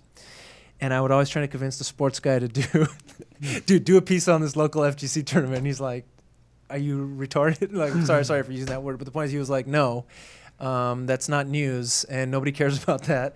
And that's when I started, trying to I was like, I'm going to get my camera. I'm going to go out there and do it myself. And then when the .esports opportunity came around, I was like, oh, my God, I'm doing it for real now. And that's when I reached out to guys that I knew, in this case, Mike, and asked if he would be a part of the show. And I feel like, if I remember correctly, it didn't take a ton of convincing to get you to be on the show. No, not that much. But to me, I thought that was great because without inflating your ego, Mike, I was like, Mike's the shit. Hearing you commentate and seeing how good you were at fighting games, I was like, this is a dude that I'm grateful to have on the show and to be able to associate myself with. I thought you bring a lot of credibility to the show and awesome takes, and it's always fun. That's why it's bittersweet, right, to not be on the show anymore, because I do enjoy hearing what you have to say about shit. And the same goes for these gentlemen here. I consider myself very fortunate when John accepted to come on the show. I'll admit it wasn't initially my idea. It was Josh Rubin, who was one of the heads of video at the Daily Dot, who suggested it. But John coming on, I thought, was a turning point because it's credibility, but he's also like legit in the scene, but brings a different take. And on top of that, as far as putting on an entertaining show, he's super funny. John, I think you're just really creative, and it's been an honor to be able to share the panel with you, and I'm really grateful that you were on. I'm gonna keep going down the list here. Steve, he's really the heart and soul of the show. Steve, if you don't know this, runs the Twitter, makes all the graphics, creates the run of show, is always on our ass to be like, hey guys, don't be shitheads, add shit to the document so that we can have something to talk about. So he's kind of like the dad. Ilan Rashkovsky, I remember the first time I met him, he shook my hand, and it was like the coldest, dampest hand I'd ever shook before. And I was like, what the hell? Who is this guy? but recently he had a chance to host, and I knew this would be the case. But I think he really shines in a way that in person he's a shy guy, but on camera he really turns it on. You get the real Alon, and I'm grateful that not only does he switch the show, but he chimes in. And again, I can't say enough about how fortunate I feel for the last 4 years, on and off, different iterations. Did it Flow KO, .esports. We did it here. To be able to share a couple hours or an hour and a half every week to talk to some bros, and also on the, just a lot of fun memories. I think we've done a lot. We've talked about things that I thought we didn't have any right to talk about. At the time, I'm like, who wants to hear about us and, safety at tournaments? But we talked about it. Who wants to hear about us and like domestic violence? But we talked about it. Who wants to hear about our opinion on suicide and depression? But we talked about it, and that's something that I am proud of that we did talk about, and we didn't shy away from anything. And it's been some of the greatest times for me. And again, I feel like my goal was to contribute, and I hope that I've done that. Yeah, man. Are y'all ready for a block grab or what? Let's do it. Okay. So, block grab. Well, I have to say this. Normally, we know what the block grab is, and we will occasionally know at least a few of the topics that will be put up for block grab. This one, we have no idea. We were supposed to do this last week, but it got pushed back. He has been hyping this up. You are going to find out about this as soon as we do. Okay. Efren has been giggling. Like I Googled too, but I giggled. He's been giggling like a schoolgirl literally all day. So I was putting the finishing touches. At first, it was just going to be, I'm just going to tell you what it is, but then I made images for it. Okay. Like, he took a picture of me this morning, and I'm still worried. Yeah. So, I'm not going to be on the show anymore. But I thought, wouldn't it be cool to block grab on some potential future segments or standalone streams that the crew you see in front of you, and Alon, who's not on camera, should do. Now, if you are the subject of the specific block grab, you cannot block and or grab. I need everybody else on the panel to block grab, and most importantly, for the first time ever, it's probably more important that the chat blocks or grabs on these, because I want you to participate. All right. First block grab is Donka's Teppen Hour. This is a stream where Donka just plays Teppen, and that's literally it. I said it was relevant that you had a shirt on. You have the official Evo Teppen shirt on. So block or grab on Donka's sucks. But if I can have that graphic, I'll grab. I grab on anything with that graphic. It can be Donka's fucking taking a shit hour, and I'll do it. Fuck. Okay, so John, block or grab on Donka's Teppen Hour. I'm a big fan of Teppen right now. I definitely watch that and root him on and observe, and yeah, absolutely grab all day. Okay, Steve, block or grab on Donka's Teppen Hour. I don't know what a Teppen is. I don't know what a blue is and how grand it has to be considered a grand blue.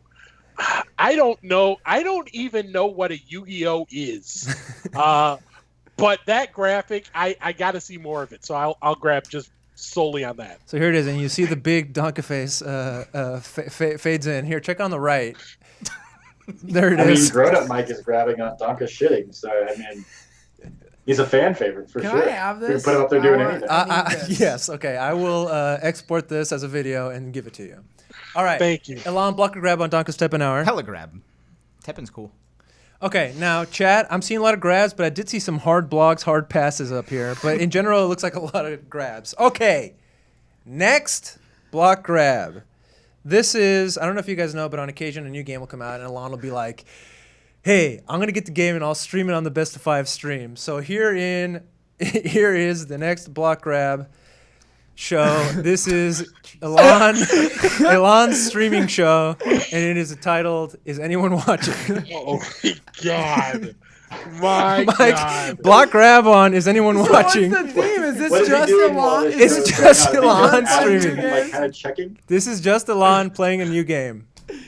I love it, especially if Elon goes along with it and is like asking constantly and making shy comments about like, is anyone still here? Like if he did that and it was hilarious, oh yeah, I would watch for sure. I mean, I'd watch if it was just on streaming anyway. But if that was the theme, I would like it 10 times more. Okay. John, block or grab Rad. on Is Anyone Watching the Elon Hour? Oh my god. Elon streams a game. Do we ever see his hands? I think that'd be a cool gimmick. You never get to see I his took a hands. picture of him this morning. I'm like, make it look like you're streaming a game. And then I guess he plays on pad because he put his hands under the desk. And I'm like, all right, whatever. That's what Okay, we're going so with. he's playing with pad. So we know that he Because grabbed. we saw the keyboard. His hands weren't on the keyboard. Go back to it, Elon. Let the people see it. He's Oh got his my famous God. coconut water. There's coconut water at work. I don't know if you know, but Elon works at the same office I do. And he's like, dude, I love this coconut water. It reminds me of Brazil. That's just an anecdote.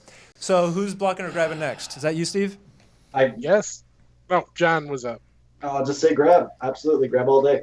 Okay. Steve? I feel like I had fun when he streamed Tekken. I really did. It was a good stream. There should have been more viewers. That's not the point. The point is, was anybody watching? I would totally do that. Yes, I would watch. I would answer yes for that. Okay. Grab. Great. I'll block. You're not allowed. I told you, if you're the subject of it, you can't. Okay. Next is Nikali. This is John trying to get Sherry Jennings to play Nikali mirrors with him on stream. Would you block or Like grab? Nikali. So wait, do I get to like? So is this just talking head interview of John? Is this watching John from his computer? This is just like- Do I get to see John's messages to Sherry? Like, Yes, Yeah, all of it. like It's I all- If I get all of that, then 100%, yeah. Okay, so that's a grab. Easy grab. Steve, are you gonna block or grab on Nikali?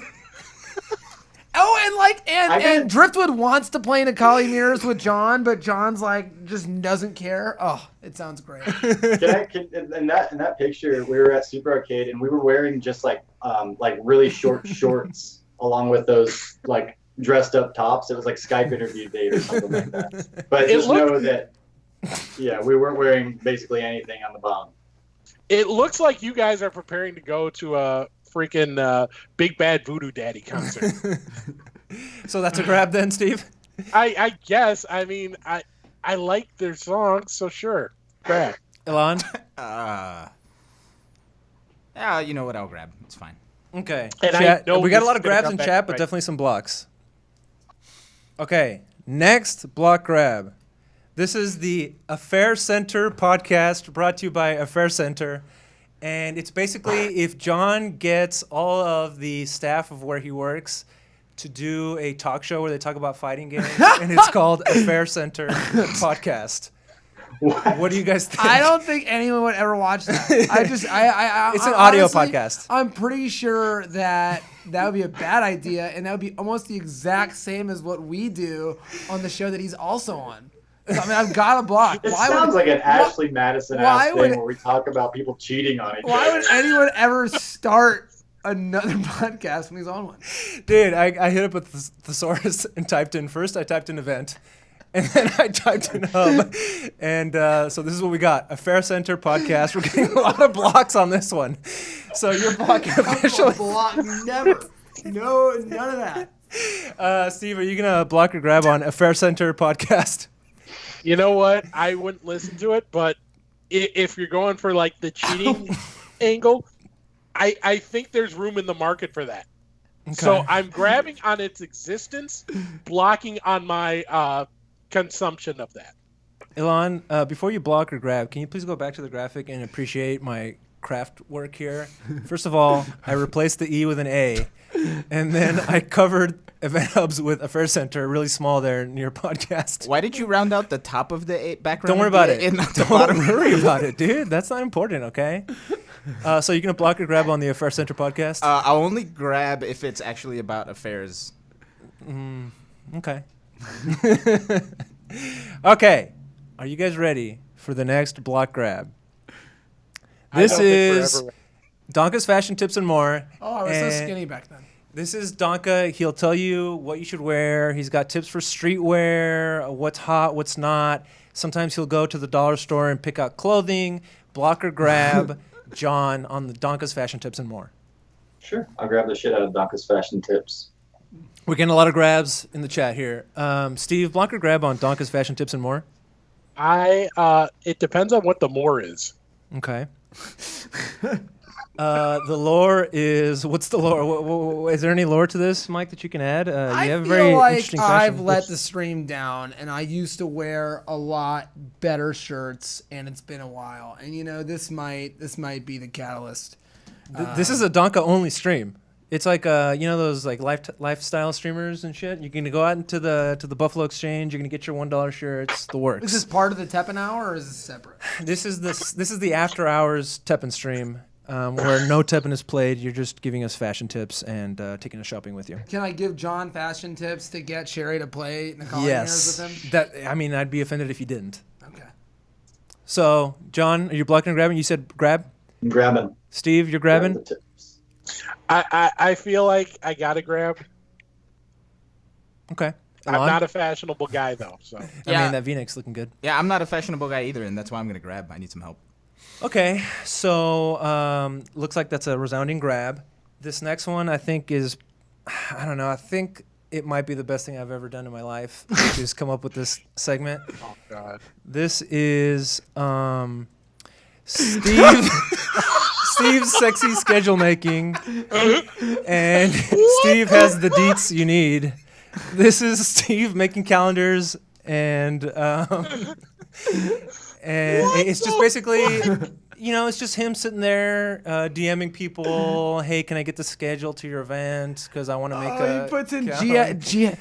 Oh my God. What do you think? Would you watch that stream, Mike? Block the Oh, grab. if I could watch Steve convert time from U.S., Eastern to U.S. Pacific, and in that outfit, I mean, I'd watch that all day. Yeah. I don't even need a stream. I'll fly there to watch it. Now the show This is is called like- Steve's Sexy Schedule Making. Yes.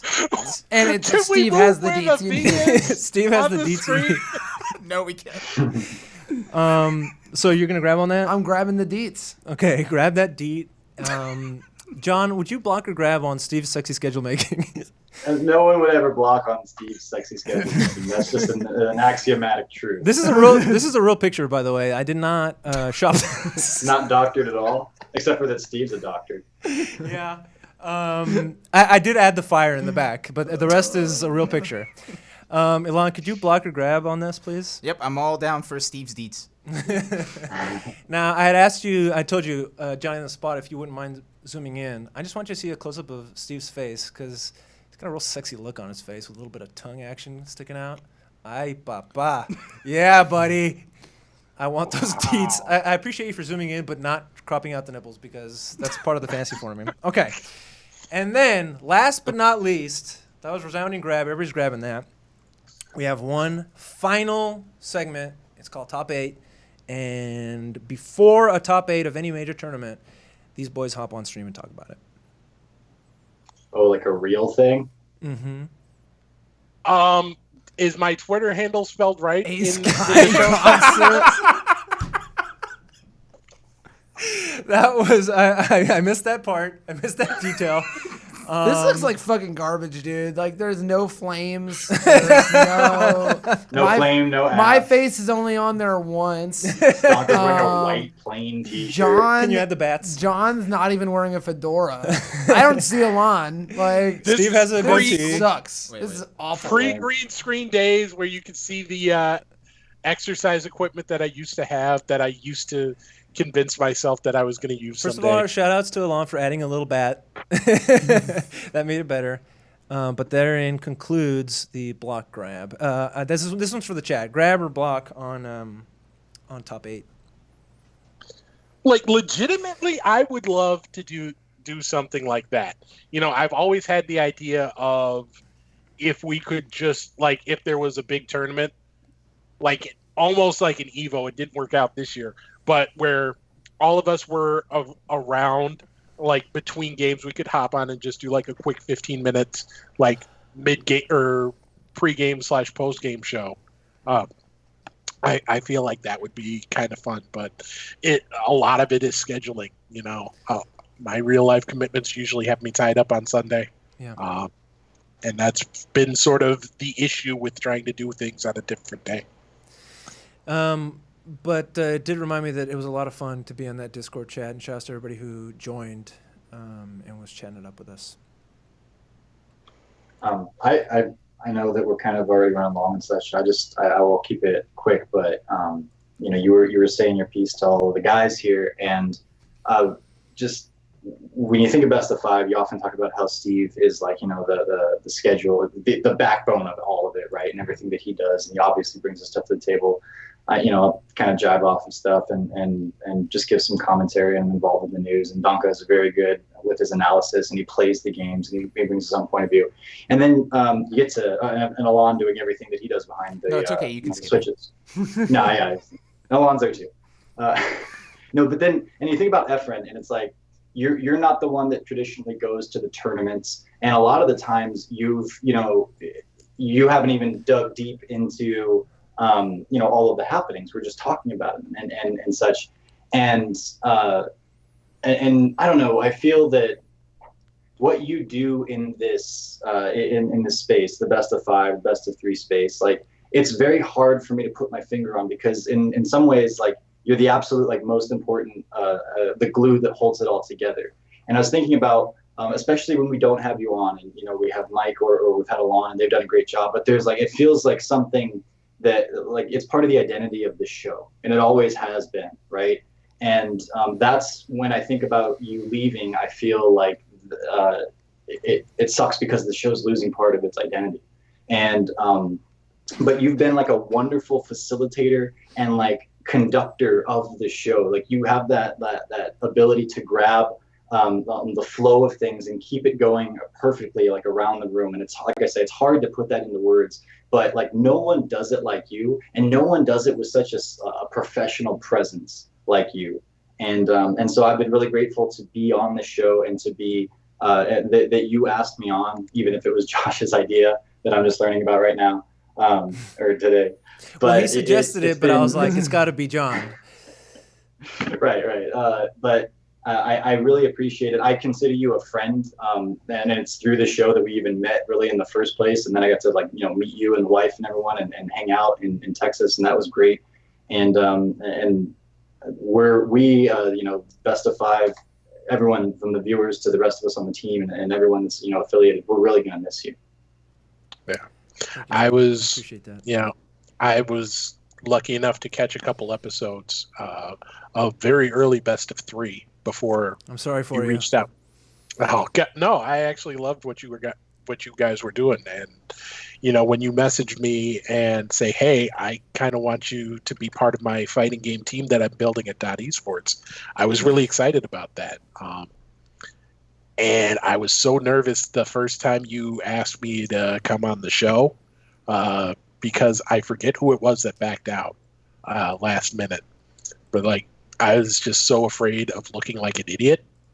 And now I'm not afraid of looking like an idiot. But my idiot percentage is just as high. But I'm grateful to have considered you my boss back in the .esports days.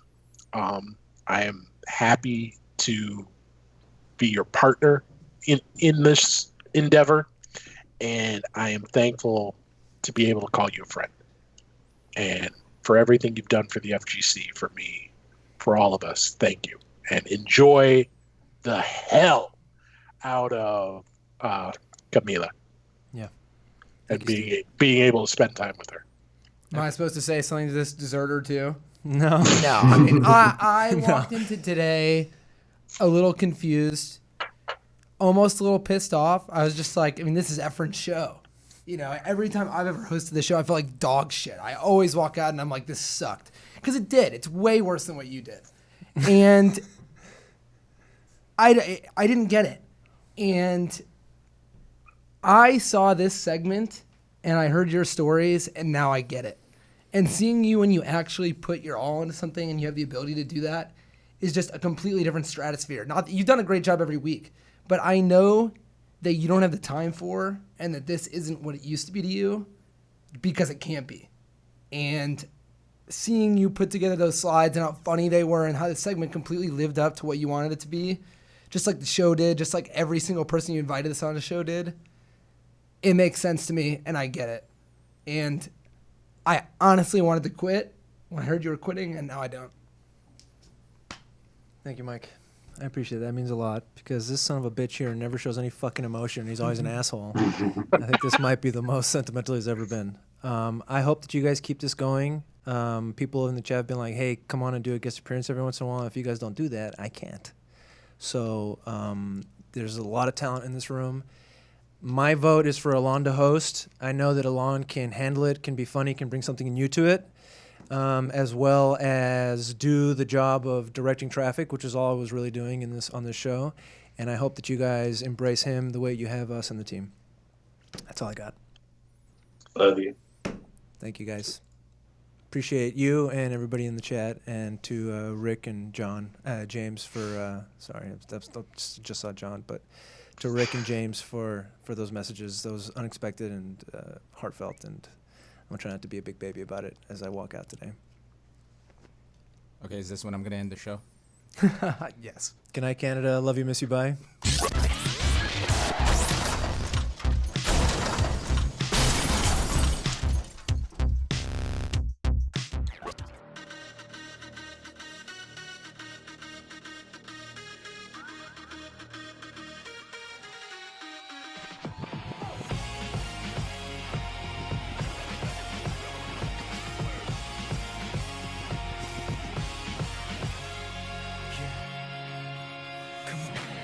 I can feel it coming over me. I feel it.